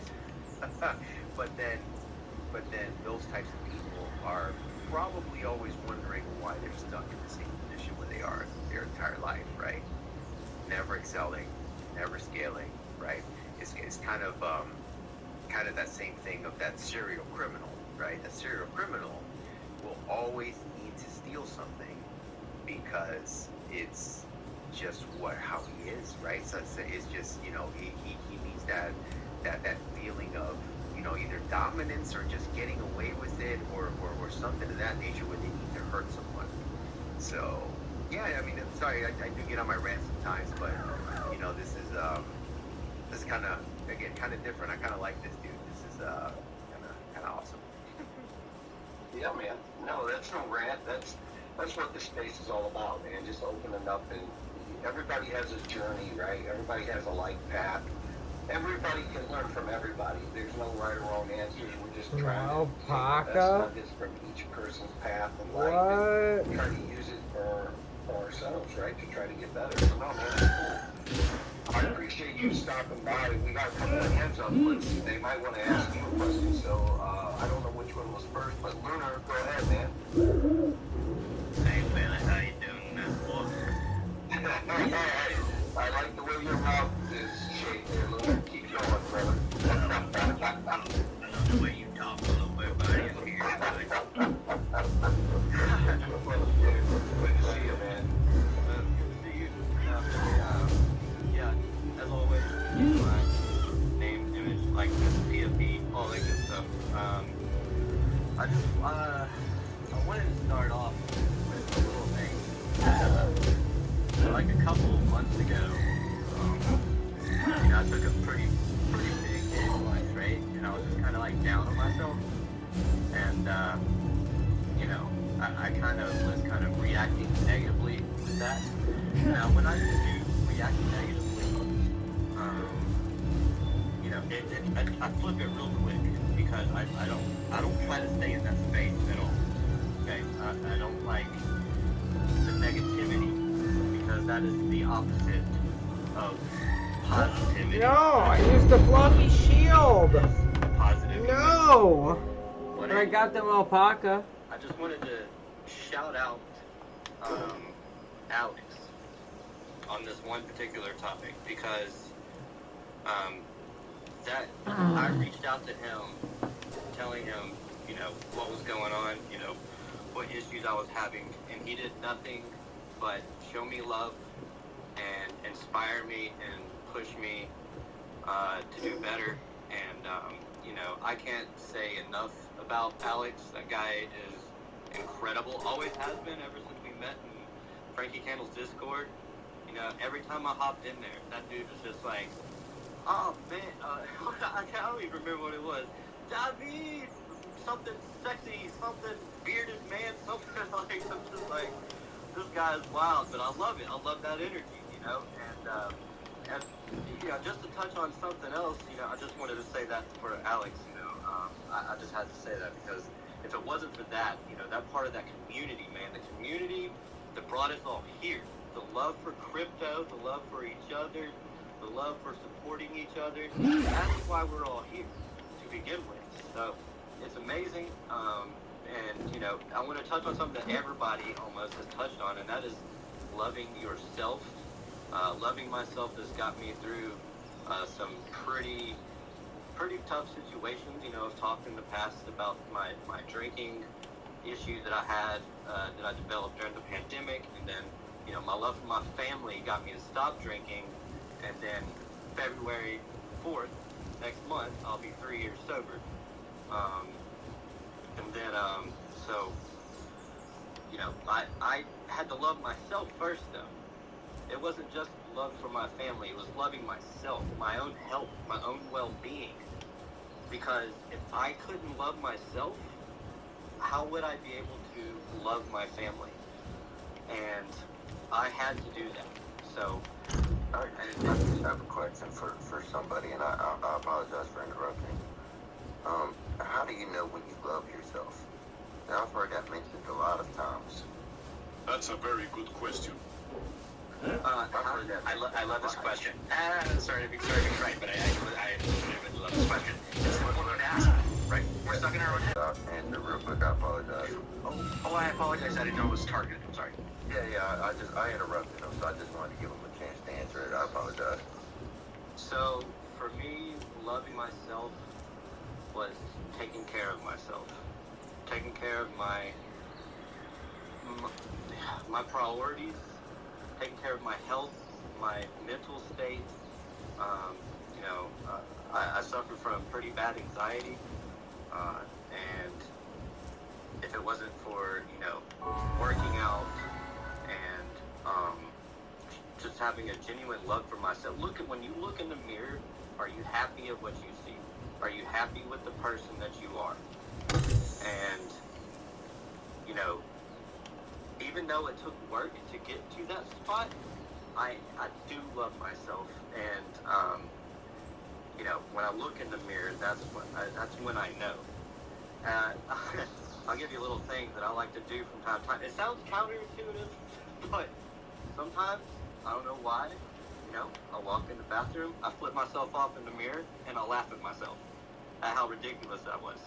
Because I'm just like, that's just so funny to me. I don't know why I did it. I'm just like, why are you doing this? But I love that about myself, that I can just, you know, play around in my own head like that. And, you know, it's not ego, or I guess it is kind of ego, but it's not megalomaniac. You know what I mean? It's your inner child. We're all human. We're all adults. Yeah. But at the end of the day, we all like to be children, and we all want to go back to being children. So it's fun to have little childish moments now and again. There's time to do business, and there's time to act like a child. It's okay. Yeah, I don't know why I do it, but sometimes, man, it's not like I hate you, Rudy. Like I kind of like, man, you mofo, you know. And I was just like, why? Like nothing. Hey man, I get in the window. My parents' dogs get in the window and start barking. Like they get on the back of the couch and they start barking.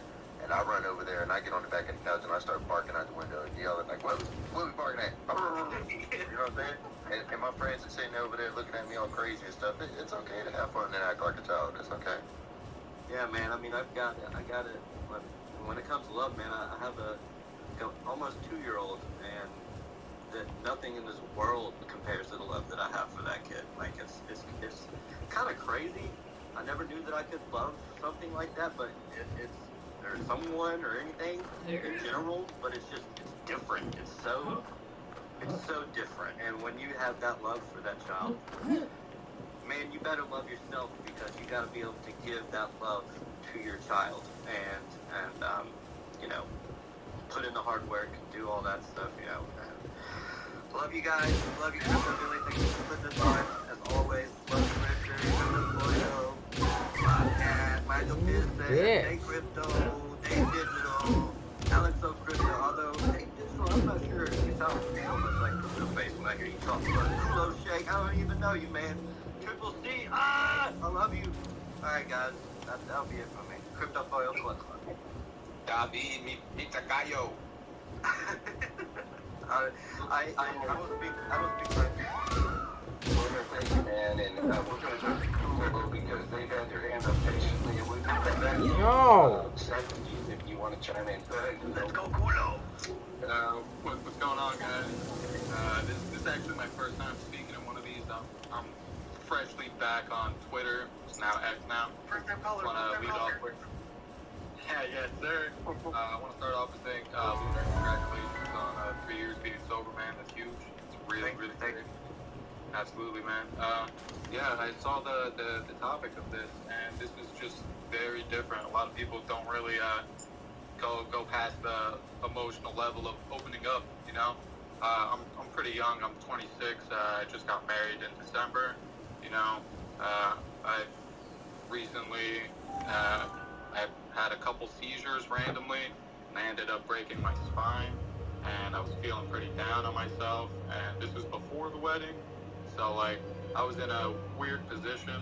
And recently I just got into the Kulo community, and this is the first time where it's a transparent, you know, group of people, and you know the faces of who you're working with, and the community aspect of everybody backing each other.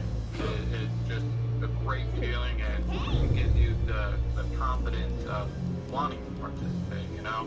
And I've had a hard time being able to put myself in that position, you know. I've been investing in crypto for about 5 years now, and this is like the first group of people that brought that sense of community back.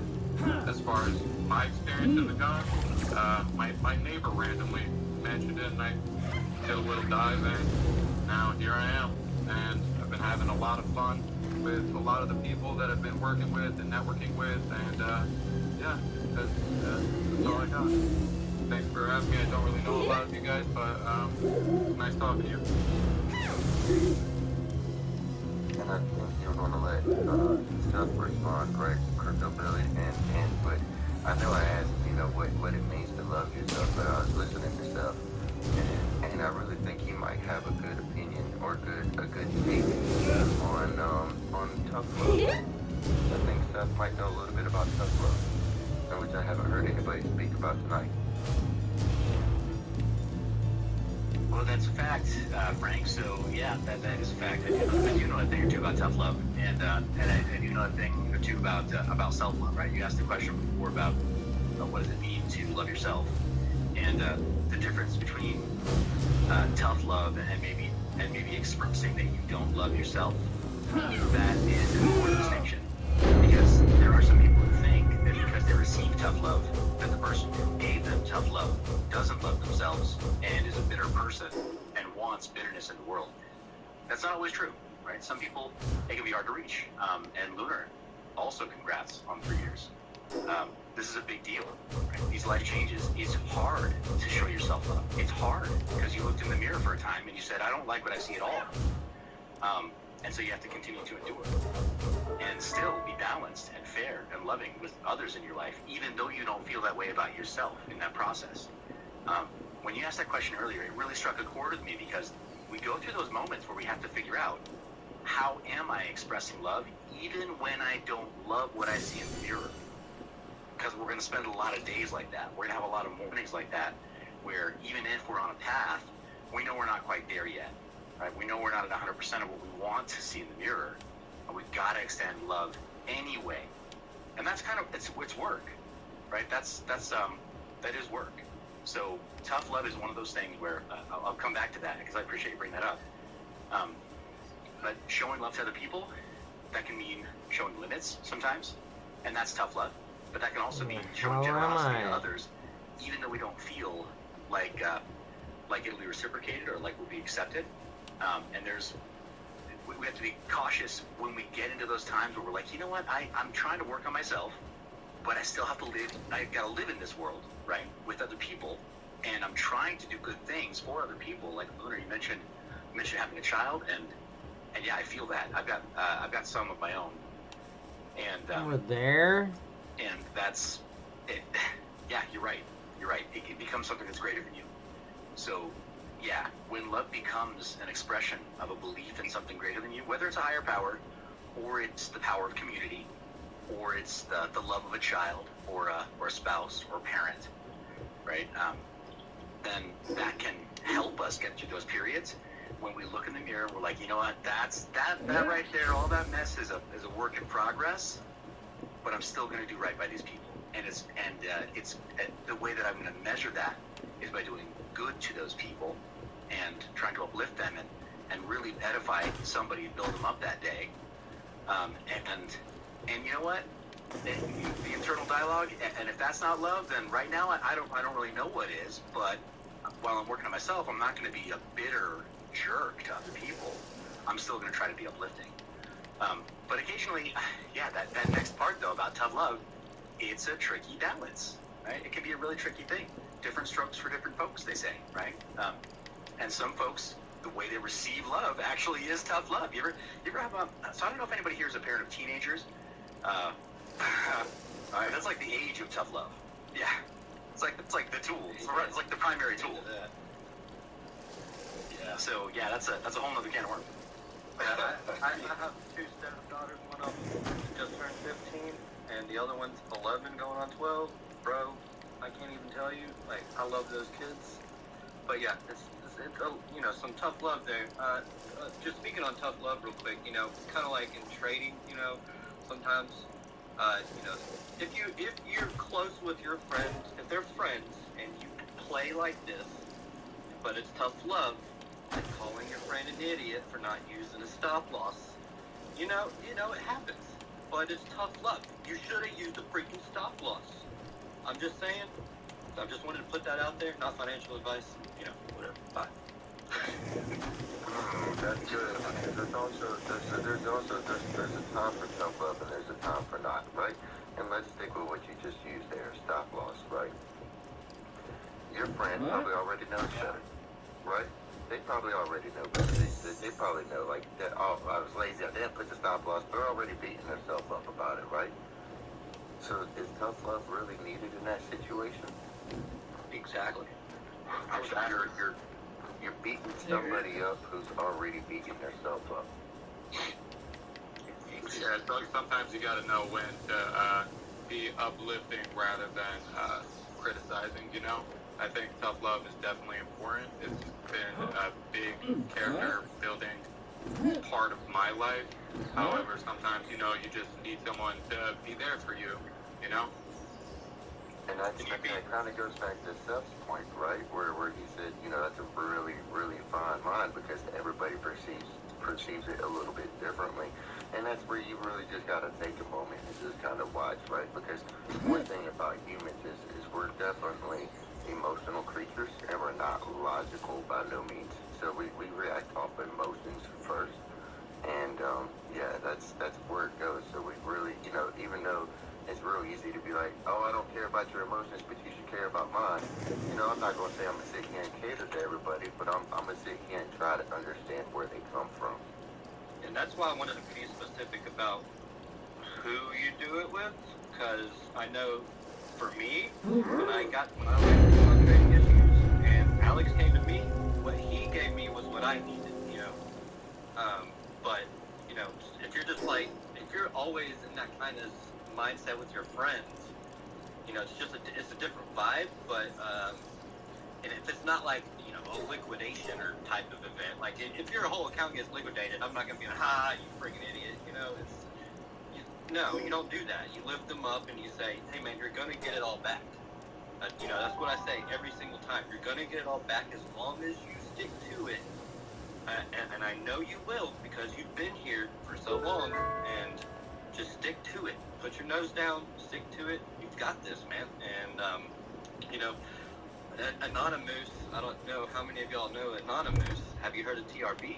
You might have heard of Anonymous. You know, he left my Discord a while ago because, you know, he just saw it as, he said that his trading had turned into like a gambling type thing, and you know, it felt like that to him. And so, you know, I loved him. I said, hey man, I understand if you got to take time away, just go do that. You know, be you, find yourself. If you don't come back, that's fine. I will love you regardless. Because the most important thing to me is you and your mental health and your own well-being. Like, that's all that I care about at the end of the day. So, yeah. I like that right there. Yeah, right that's there. For what great. he just said is a great segue, right? Because where I'm going with this, and I'm glad we talked about a little bit about self-love, right? Because let's talk about love. Love to me is real subjective. So do I love my clients?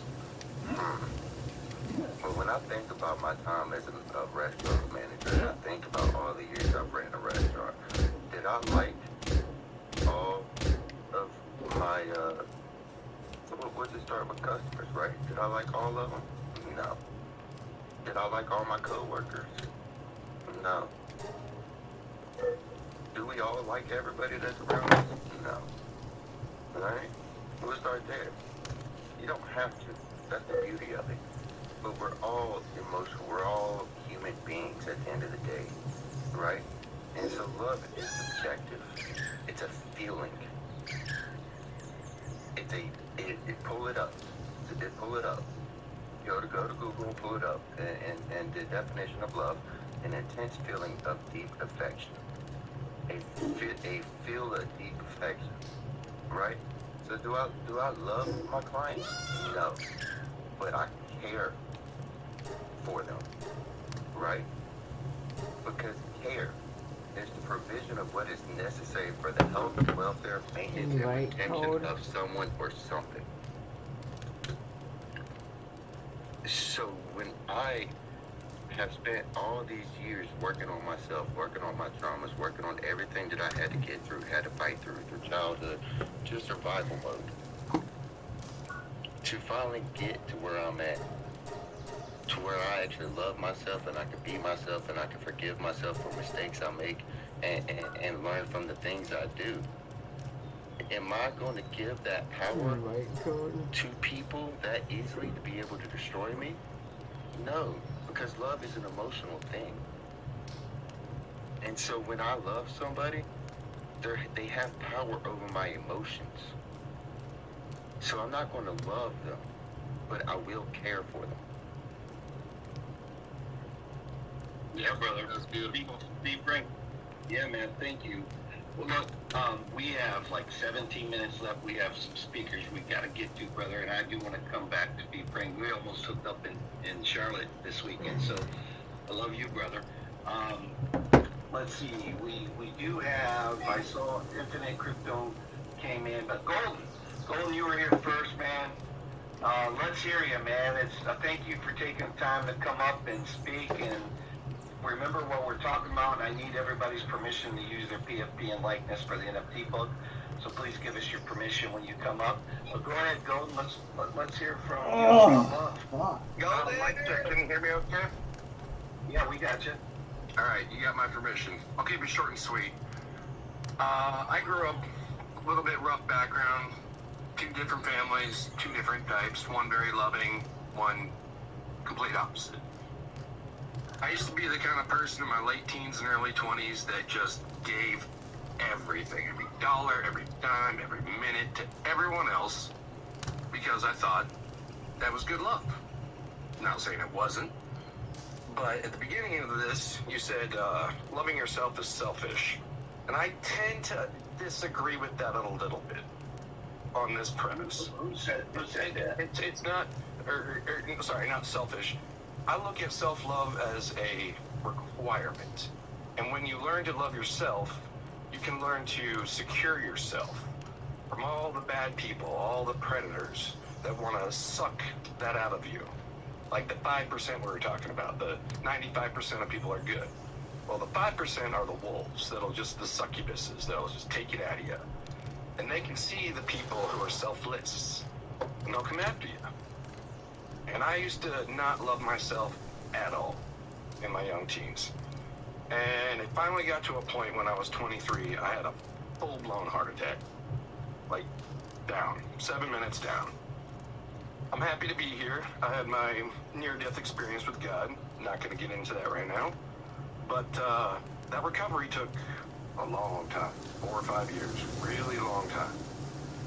And it finally got to a point where I could look at myself in the mirror and be like, you got this. No one has to believe in you if you believe in yourself. Do it. As long as you're confident, you can look in the mirror, like what you see, be happy about the decisions you're making, because you know you're not hurting anybody. Maybe I'm not being as giving as I used to be, but at least I could look in the mirror and be happy with what I saw. And that's when it started to switch with me. That's when I started making better decisions. That's when I started telling people no, because it was better to tell them no for their benefit than to tell them yes and enable their bad behaviors. And I'll tell you what, it's been a very lonely existence, and I'm perfectly fine with that. I can look in the mirror, and I'm confident with my choices, my decisions, and everything I've done. And after I learned to love myself, you get that confidence, and you can look at it and just be happy with the decisions you're making. And you know you're making the right decisions. Maybe you'll second guess yourself, that's human nature, but that's good. That's when you talk to your close friends and say, hey, put me in check if I need to be in check. And they will. There'll be positive criticism. I love that. Just don't take it too personal. People aren't attacking you always. They're just giving you positive feedback. And it changed everything, guys. Like, late 2009, my friend sent me the white paper on Bitcoin. It's holidays, December, Christmas. I didn't think too much of it. Come early 2010, I read it again. And I'm a crypto nerd. And I say crypto as in cryptography. The word crypto to me means cryptography before any Bitcoin existed, right? And I'm a math nerd. I loved it. And growing up without money, I was like, man, cryptography plus currency? Yeah, I believe. I know this is going to be something. And everybody doubted me. People laughed at me, disregarded me. But I had the confidence looking in the mirror, knowing I'm going to keep going. And I went full tilt, all the way in. Never thought we'd be here. Never thought we'd be here. And now, I can look out there, and this has been a long ride. I've seen the scammers, I've seen the fakes, all the YouTube channels, all the influencers. God, I hate that term. And like, you can just see the people who are just full of themselves. They're the narcissists, they're the succubus, they're the people that get up on their show and be like, see, I told you so, I'm Nostradamus. And it's, I can't stand those people. And I saw Frankie back in the day, but he was under, I don't want to talk trash about people, but we know who he was working for before, right? So I didn't like that. I didn't like that guy. Didn't have respect for him until he went to the Bahamas and, you know, really dug into SPF. All right, you got a little respect for me for that. But I never liked him. Didn't get the good vibe off him. And then it's like Frankie separating from him and all that. I was like, okay, this is the guy that deserves the support. He didn't ask me for anything. I just came out of the blue, started doing what I do, and he deserves it. He's humble. He doesn't take credit for anything. He wants to help people genuinely. And that's the kind of people that deserve to know that they need to have self-love. So, love yourself. It's a requirement. It's a requirement before you can help others. If you can't help yourself, at least maintain your basic needs. If you're putting too much out there for everyone else and not taking care of yourself, you need to just take a step back. It's okay to say no to people as long as you're getting yourself right first. And then once you're set and you're right and you're capable and able and willing to do it, then go ahead and help others. So self-love's important. That's the first step. That's it. Thank you for having me. Dude, that was amazing. That was absolutely amazing. For some reason, my X is glitching out right now. If you could DM me, dude, I can't even see who's talking, but you sound absolutely amazing. I want to follow you. I want to see what you're all about. Dude, you're awesome.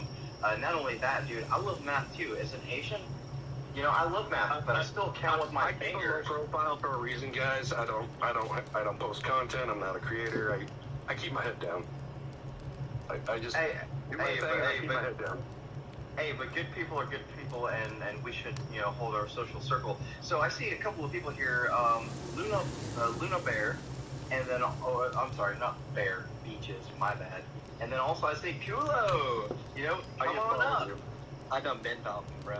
But it's Yeah, okay. yeah. Moved on. So Richard, let's go to Infinite Crypto. They popped in, and Patricio still? I saw Patricio earlier. Yeah, Patricio, and Bobcat will come to you. So because we're pushing on the time, and I try to keep it to 11, but we can go over a little bit if we need to. So we'll go to Infinite, we'll go to Patricio, and then we'll go to Bob's. Go ahead, Brad. Come on up. Thanks for coming. Hey, good evening. Thank you for having me. You have my permission to use my voice and likeness and whatever you need for the project. Thank you for putting up with me being gone the last couple of weeks. I definitely had every intention to be here for all 30 weeks, and unfortunately I missed the last couple, and I missed a good portion of tonight too. I'm glad that I'm able to just jump in here at the end. So love, do you love your clients? When I read that kind of struck me in a sense, because my initial reaction was yes, I do. I love my clients. But at the same time, I realize that there is a tug of war, a battle that is always kind of being waged, because I'm also, a guy that is trying to create, a life and means for my family, and trying to, make things better. And so, even with my YouTube channel, I mentioned that the reason that I created my YouTube channel was to pay it forward and to help, people that are kind of stuck in the rat race, that I dislike the go to work for 40, 50 hours a week for somebody else plan very, very much. I've always been against it. I really don't believe that is what God put us here on this earth to do. But at the same time, I'm not going to sit here and say that I created my YouTube channel just, to help other people. There's definitely a belief in my system that knows that as my channel grows and as I help more people, that the YouTube channel is probably going to create a pretty darn good income stream. And there's a lot of that behind what I'm doing too. So it is a fight. I have to try my best to stay selfless. I do love my clients. My community, my YouTube community is amazing. Some of the friendships that I've made, some of the people that I've helped, and I believe that during this next year and a half, I'm going to hopefully help, dozens, if not hundreds of people to, create some freedom in their life. Those stories will bring tears to my eyes, and I'm going to be, super, super grateful that I was able to, in some small way, impact those people. But at the same time, there's definitely that part of me that's like, hey, I'm also, hopefully going to make, millions of dollars along the way. So, I go back to my relationship with Christ, God helps us love the unlovable. He doesn't call us to just love the people that are easy to love. Anybody can love the people that are easy to love. You know, most people, even bad guys, have their circle of people that they love.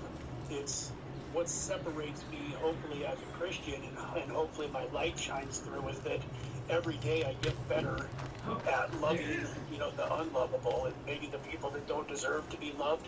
And that's probably a bad way to put it. Everybody deserves to be loved.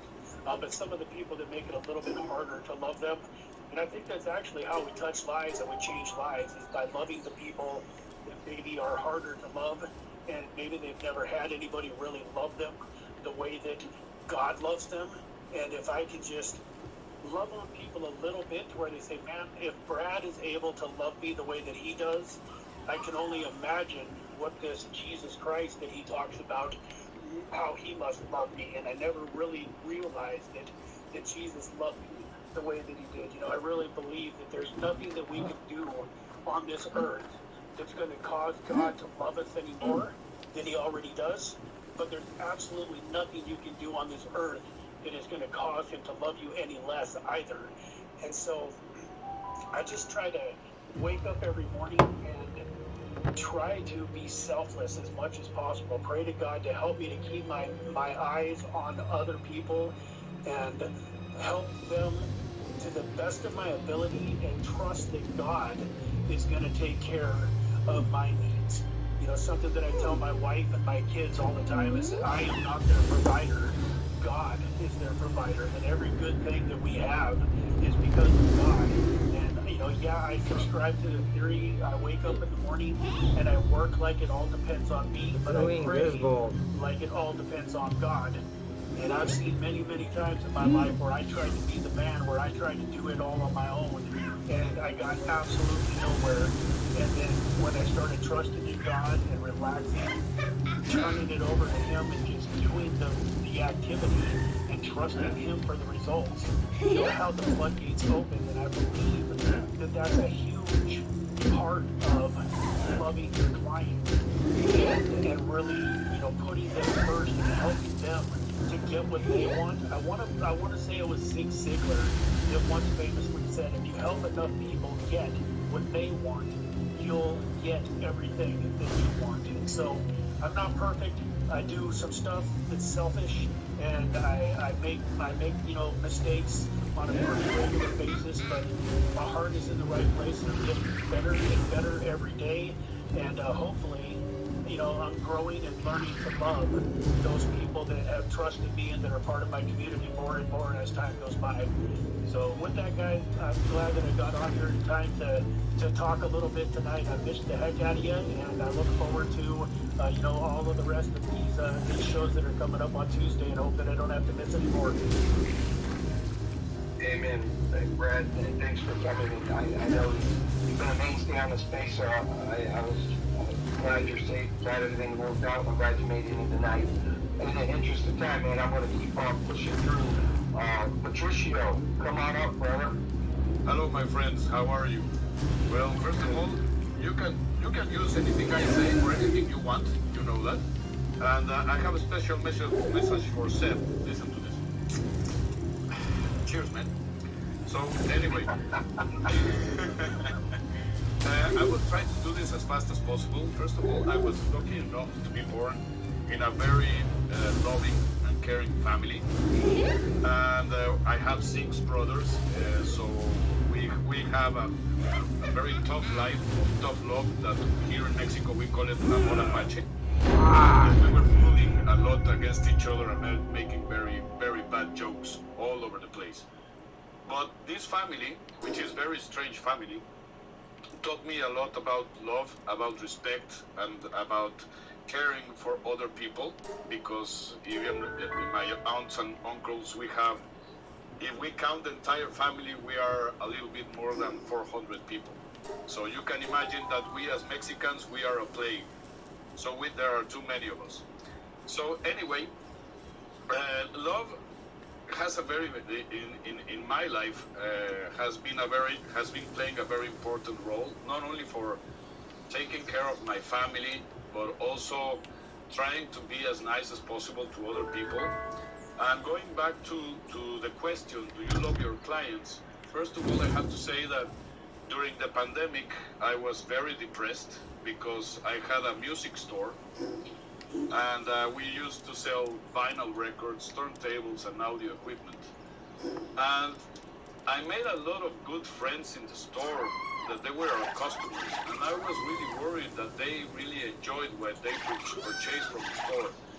So at the pandemic, I need to close the store, and I was very depressed, and I was listening all the time to the song from the White Stripe that says, "Well, I don't know what to do with myself." And I was just locked down in my home, just drinking and going to bed later and later until I focused on trying to push my family forward.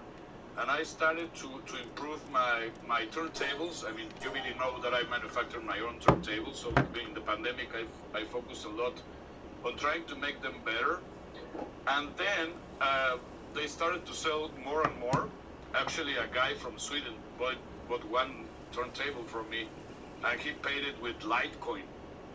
That was a very interesting story. But anyway, so after that, I realized that if I was able to improve the things that I love and the things that I like, and to start working on myself, I was be able to give a lot more love and caring to my wife and my son especially, and then to the friends I met also in the crypto world. The first man that I ever talked in the crypto space was the guys from Debate Crypto, Miguel and Mick. And then to you, Billy. I think we have been speaking to each other for a little bit more than 2 years or something like that. Yeah, man. Absolutely. And then I saw a couple of videos from Seth, also from Sin City Crypto, that I think that I was his subscriber number 33 or something like that. So I have found a very interesting, loving and caring and fun community on the crypto space to be hanging around with. So yes, guys, I'm not going to say all of your names, but I know I love you very much. I really enjoy being with you here every Tuesday, and I hope the book doesn't stay on 30 chapters. Let's make it 40. So cheers from Mexico to you all, and I love you. Yeah, Patricio, your sign out has to be, man, stay thirsty, my friends. You got that voice, dude. Stay thirsty, my friends. Stay thirsty, my friends. I love you, man. Thank you. Thank you for taking your time to jump on the space, bro. Thank you for the invite, my friend. I love you. Love you too, man. Yeah, Billy, I know you're trying to wrap things up. Can I just say one more thing? Yeah, man. I realized that I mostly just did an introduction at first and didn't really touch base on loving my clients. I'm a class blower. I have a studio, and I make pendants for people like that. So I feel like it's subjective business to business. Like, for me, I definitely love my clients, and I want them to be happy with what they're receiving. And it pushes me that much harder to better my craft, and it gives me the challenge of, if someone isn't so happy with something they receive, then I just let them know, hey man, I'm going to do it over for you, and you can just keep both. I feel like it just varies depending on what industry you work in outside of crypto, if you do. And also, I want to give a big shout out to Cross-Track Crypto. He's listening right now. This is the neighbor I mentioned earlier who put me onto the space. He really helped me diversify my portfolio. And we were speaking on tough love before. Like, I had my entire bag was strictly Dogecoin. And, he would laugh at it, and I was like a firm believer of like, nah, like I'm just going to keep everything here. And without that type of tough love, I wouldn't have been able to, expand my diversity and have the opportunities to change the way that I was doing things. So yeah, shout out to Cross-Track. Love you, brother. Yeah, brother. Great. Can I say something really fast? Sure. To the one that spoke a few moments ago, he will agree with me that there's nothing more enjoyable than to see a smile on your customer's face when you deliver something that you did with your own hands. 100%. Working in a craft industry, you know, you want people to be happy with what they're getting, especially with what I do. Exactly. It's something that, you know, they'll be wearing around, and it represents the quality of the work that I'm doing, you know? Yeah, agreed. And cheers, man. To you too. Yeah, cheers to you. Nice to meet you, brother. Nice to meet you too. And one thing I wanted to mention, guys, on the lighter side, you know, on the crypto side, I know you love crypto. If you have been with me since the bear market, so for all my bear market folks, I know you guys love crypto. Oh, yes. Clock, clock. Clock, Well, clock. You gotta love crypto to be go through that, right? So there's no doubt about it. Bobcat, come on up, man. Hey, Billy. Of course, you can use my likeness in my PFP. Appreciate it. I know most of the audience probably doesn't know me because I don't really have a channel, but luckily most of the speakers do. So, and I've been fortunate to have personal experiences with many of them, and I've felt nothing but love from this community. So, I appreciate all of you. Okay, let me interject real quick. I can't hear you at all, so Polio, when he's done speaking, let's go to the next speaker because I can't hear Bobcat. But go ahead, Bobcat. I'm sure everybody else can hear you, so go ahead, man. Did anyone hear me? Yeah, we can hear you. Okay. I'm sorry that Billy can't. I think everybody's Twitter is kind of glitching. Yeah, I had so. connection issues earlier. I had to switch devices. But anyway, I just wanted to be quick and just give a shout out. I'm glad to make it on this this chapter. I've been trying to make it, but I've been off the grid building my house, so I haven't had the connection. So looking forward to the rest of them.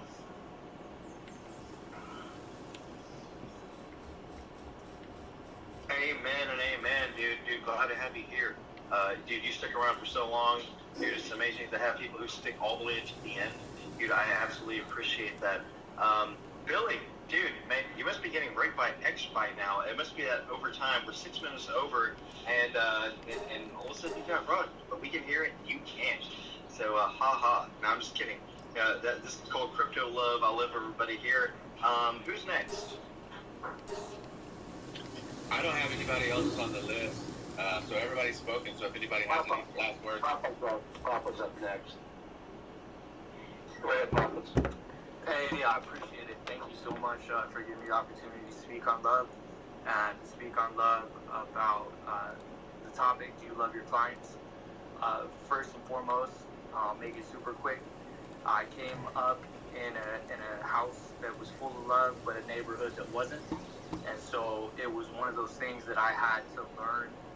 I had to learn the difference between you love in your home and the love outside, right? Love around friends. And it was hard knocks. It was hard knocks. But what I can say about it now, into how if you love what you do, a lot of times that translates to the love you have for your clients. And a big part of that is honor, integrity, and genuineness. If you're a genuine person, that comes across, wearing your heart on. I'm a person who wears my heart on my sleeve. I don't like to wear a mask, so to speak.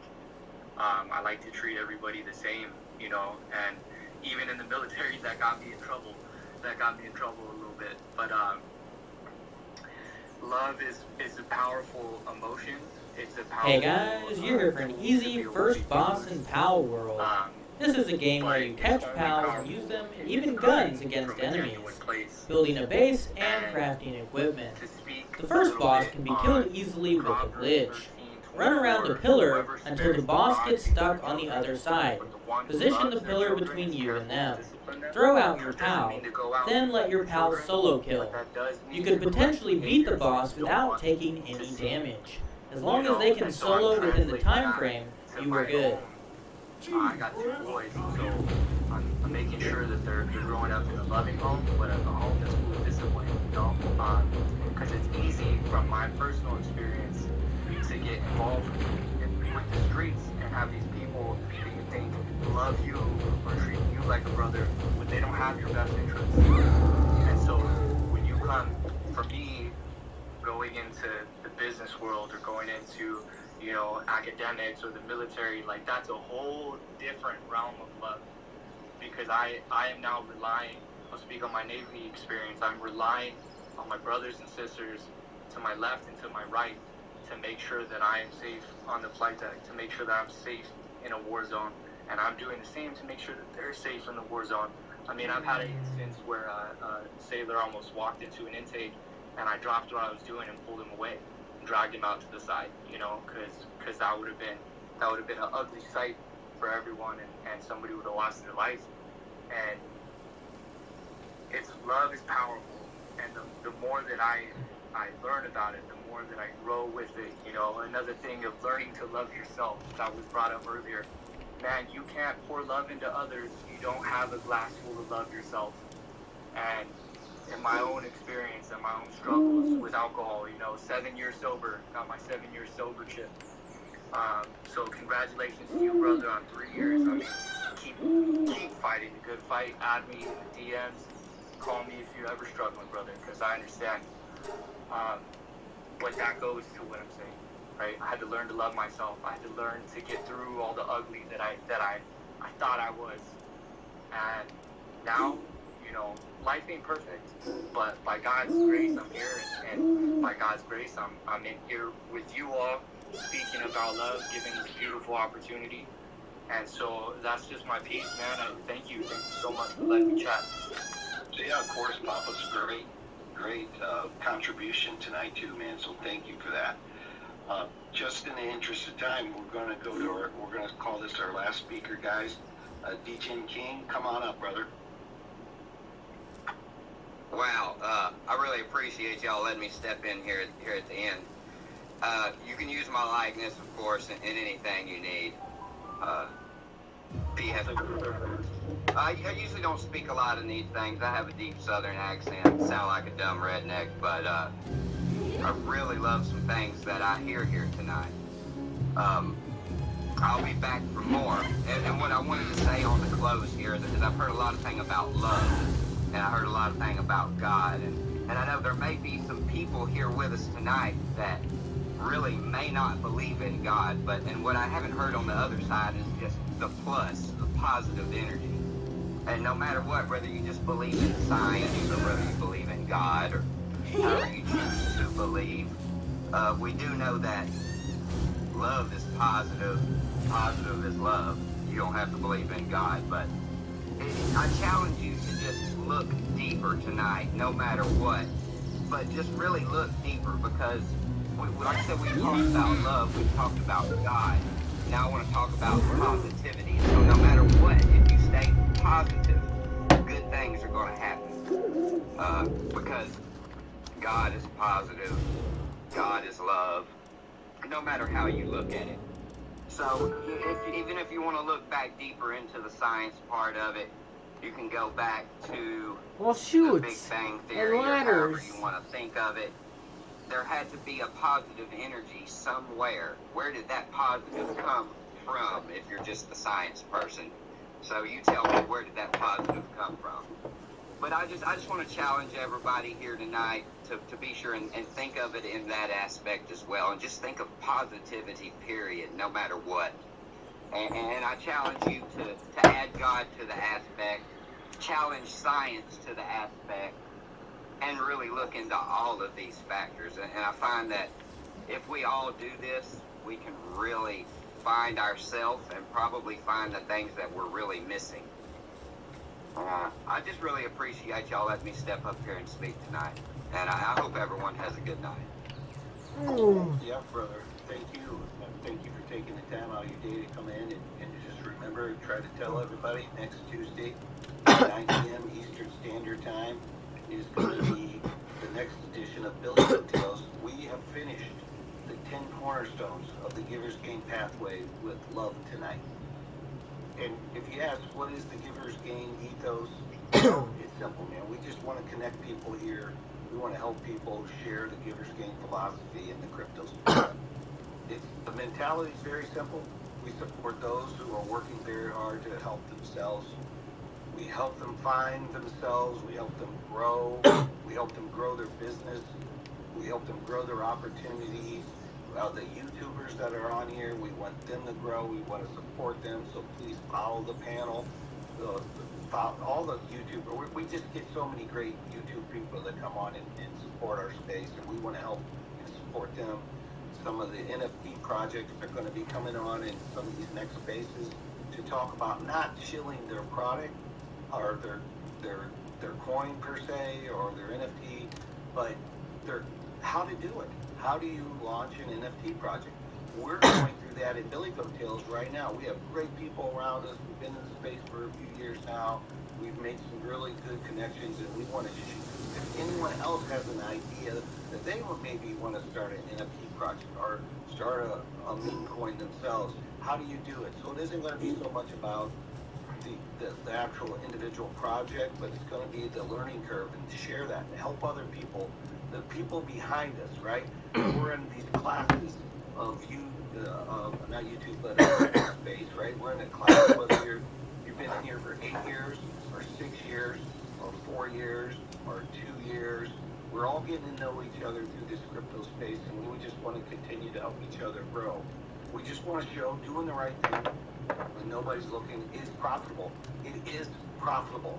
You will win. We just got to get more people understanding that. We want to prove that our philosophy is the most profitable philosophy and approach. We put others first, even when it may decrease our own immediate profitability, because we have faith and we know that little setback is nothing what's in store for us. Having faith in that. Now, I'm not, again, for people not at the beginning of this space, I'm not the guy that's going to hand out the guy in the corner with the jug hanging out a dollar bill. No, that's not what we're talking about. What we're talking about is those people working very hard to help themselves. Not that guy doesn't deserve it once in a while. If he can help himself and start working to improve his life, we're there for him.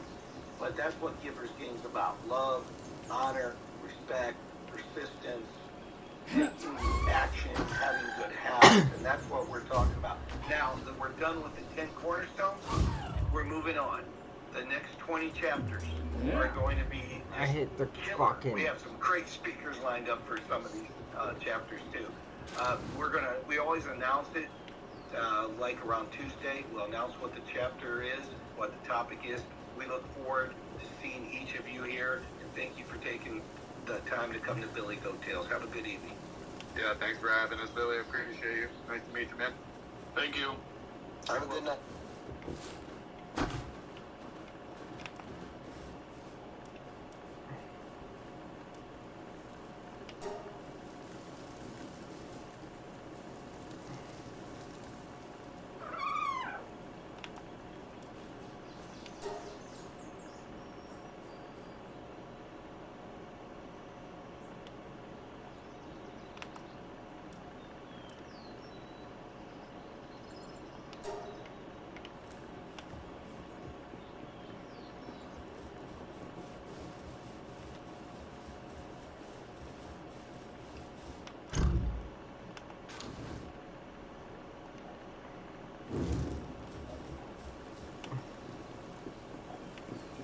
I'm gonna love you all.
Take that!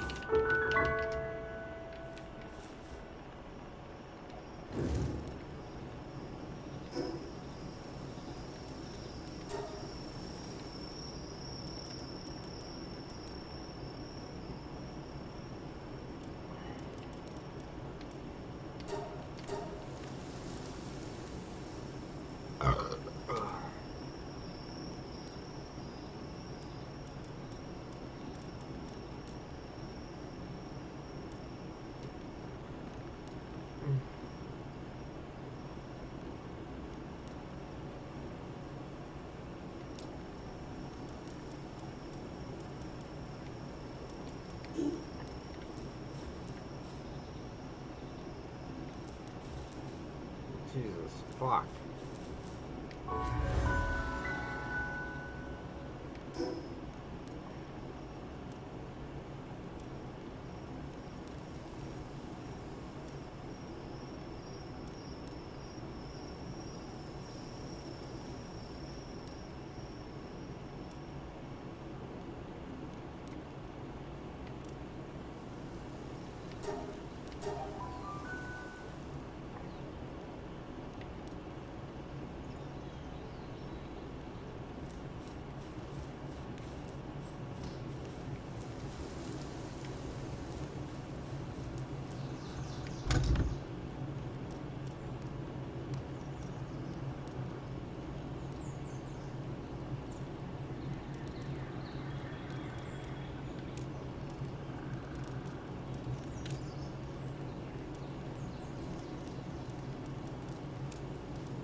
Huh?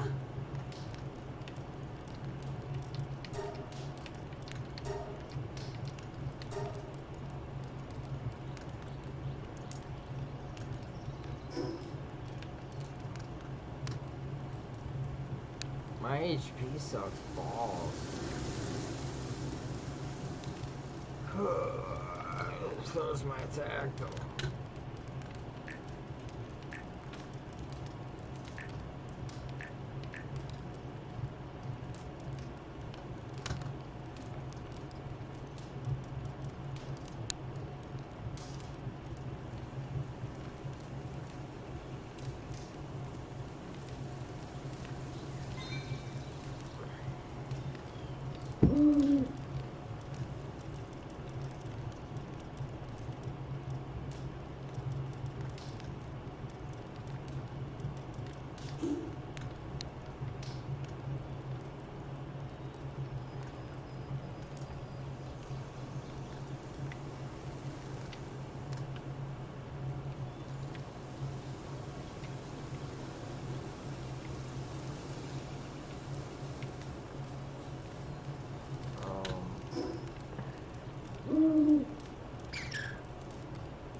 I beat that. What is that? What the fuck?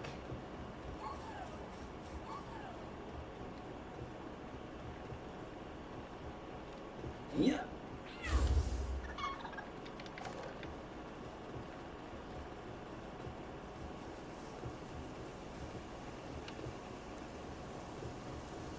I want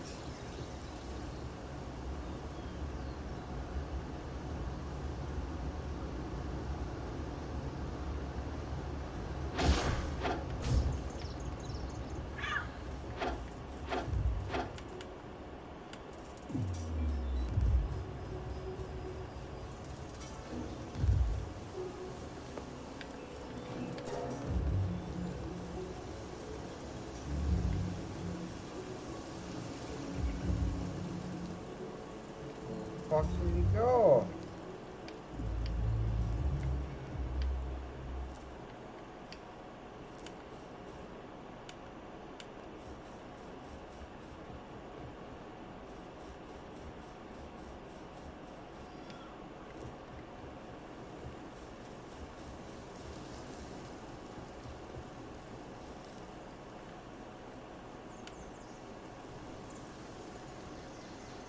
Oh.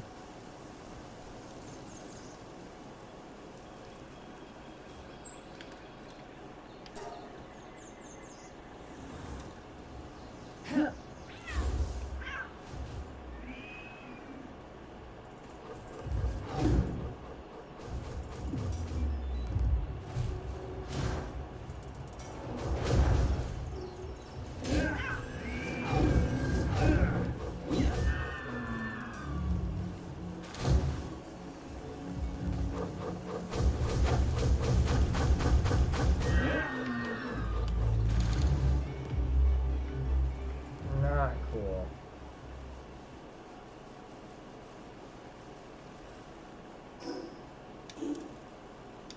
Okay, how do I take you out of my party?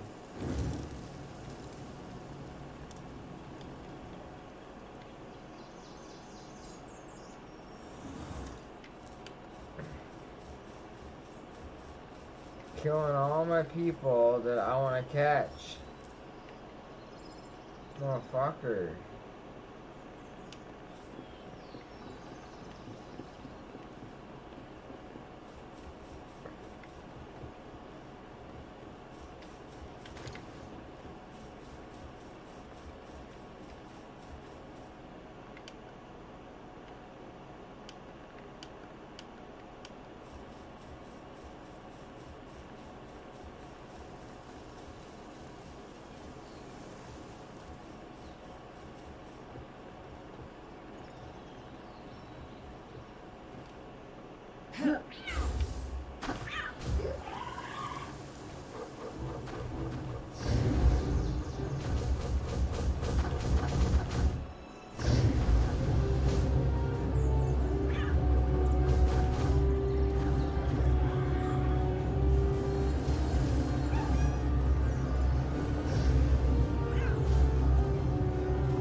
Wow, I got him by catching him. Cool. Wait, I caught a boss? What does that mean?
This ain't my shit. I don't think this is all my stuff.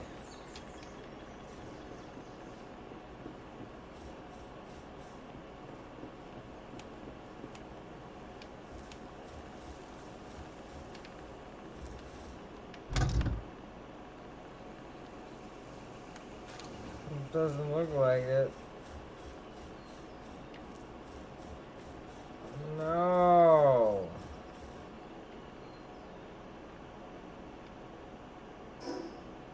Not good.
Okay.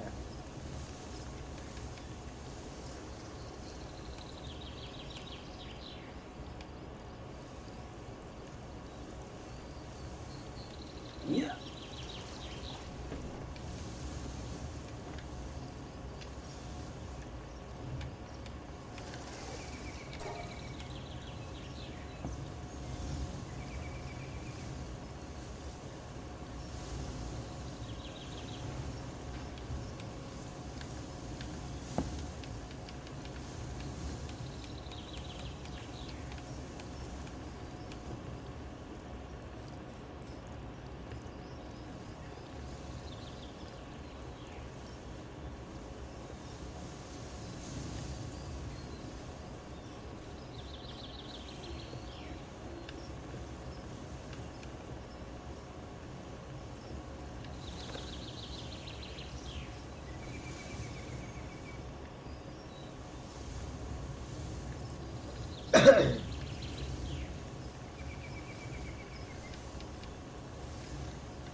Oh no.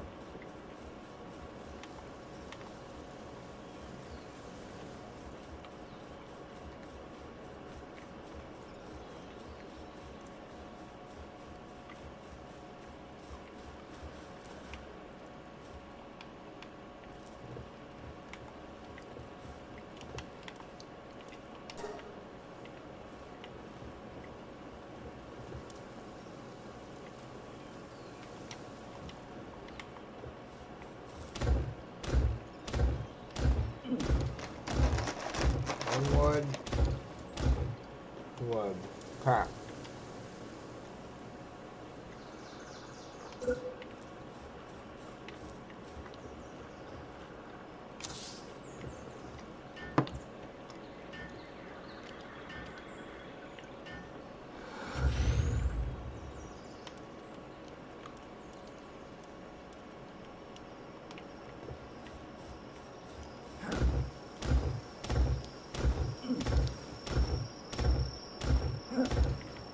Got my wood.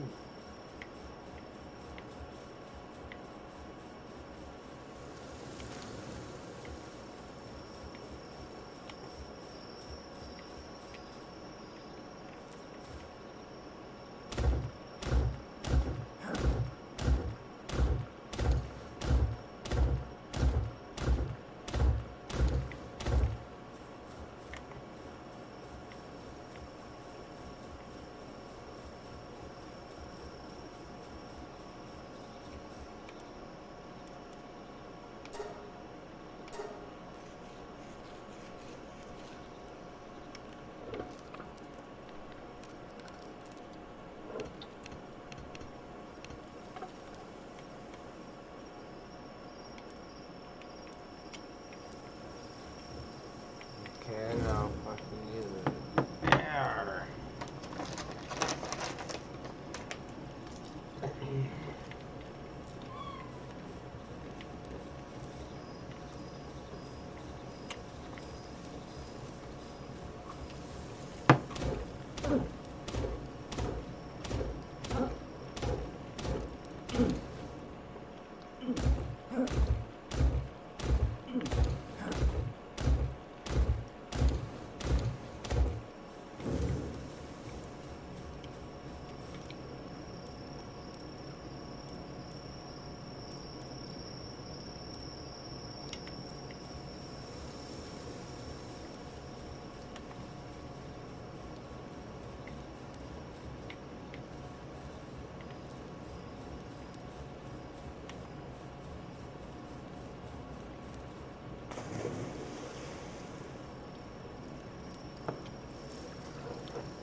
What is that?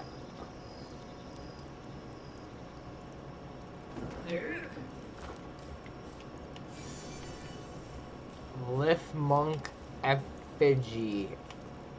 Okay.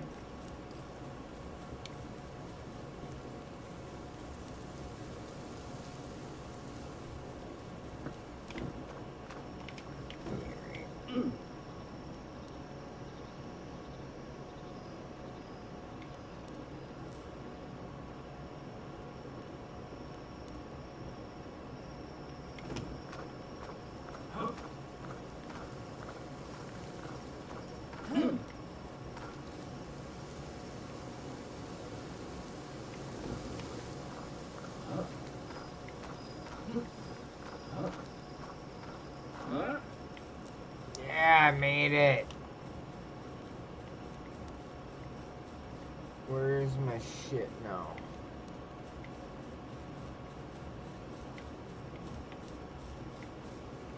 Mushrooms. Huh.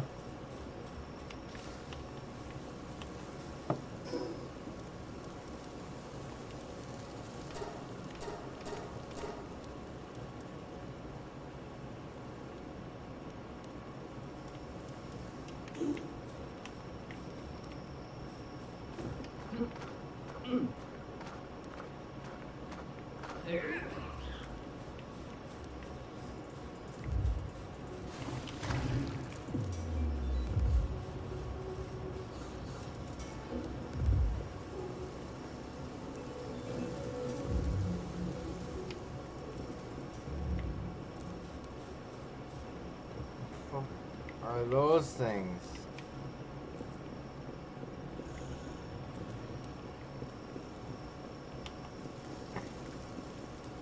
Oh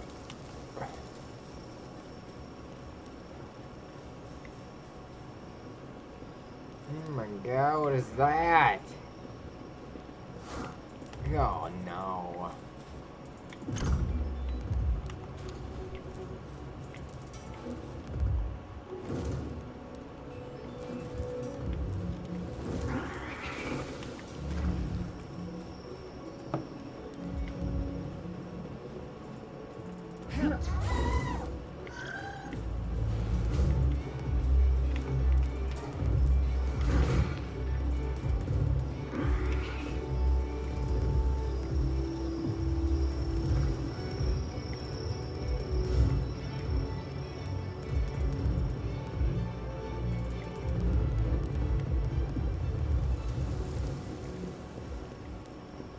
Dog.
Bastard.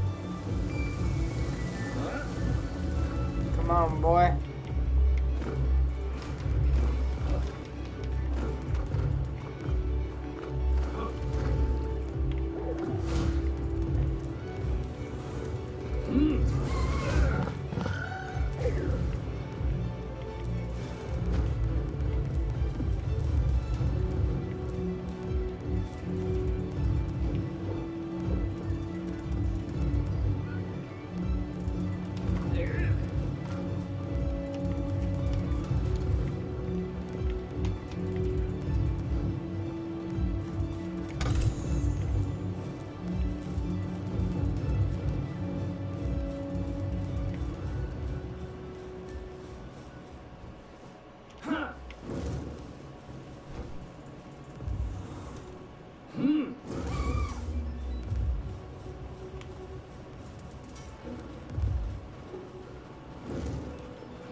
fucker. Keeps making me waste my shit. What?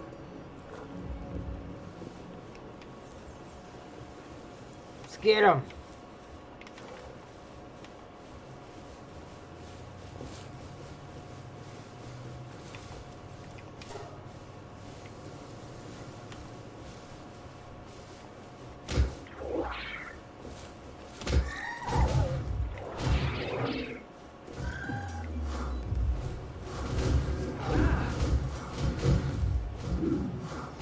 No.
Oh, fuck.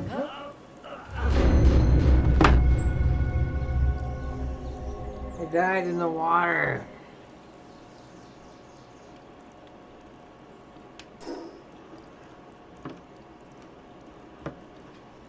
That was lame.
I'm gonna go get my shit.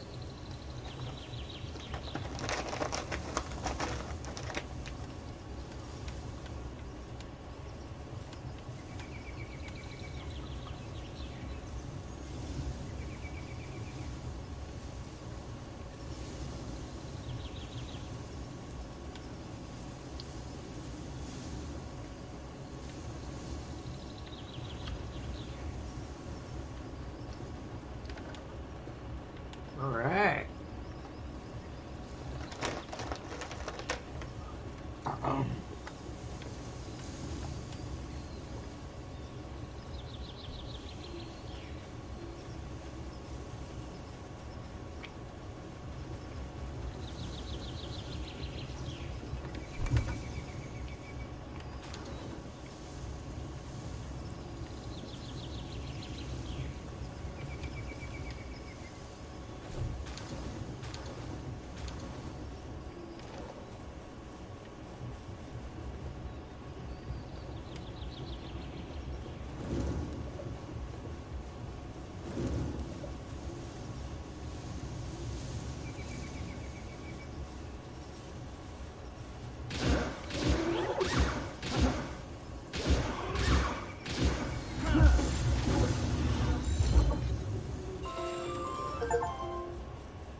there?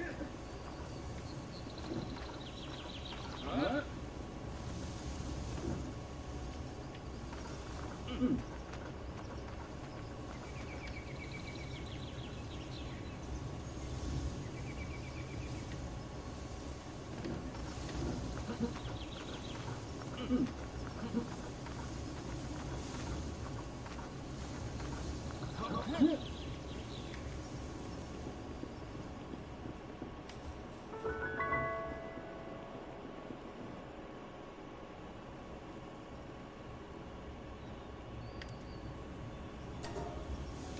Yeah.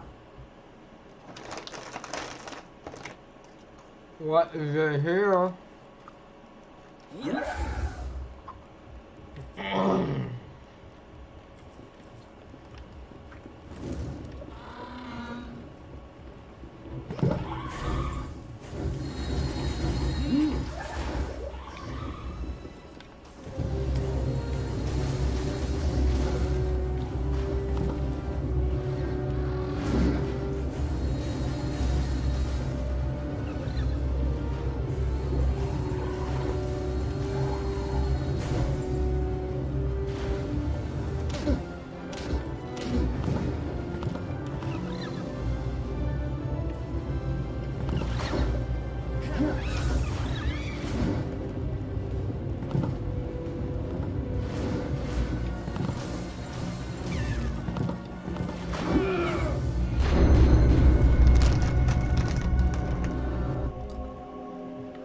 Well, that was hard.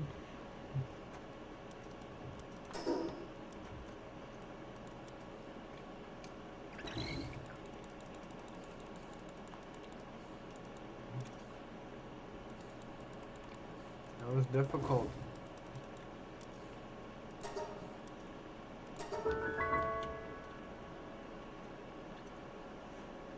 Alright. We're gonna take a break, boys. It was a good stream. Till next time on PALWORLD.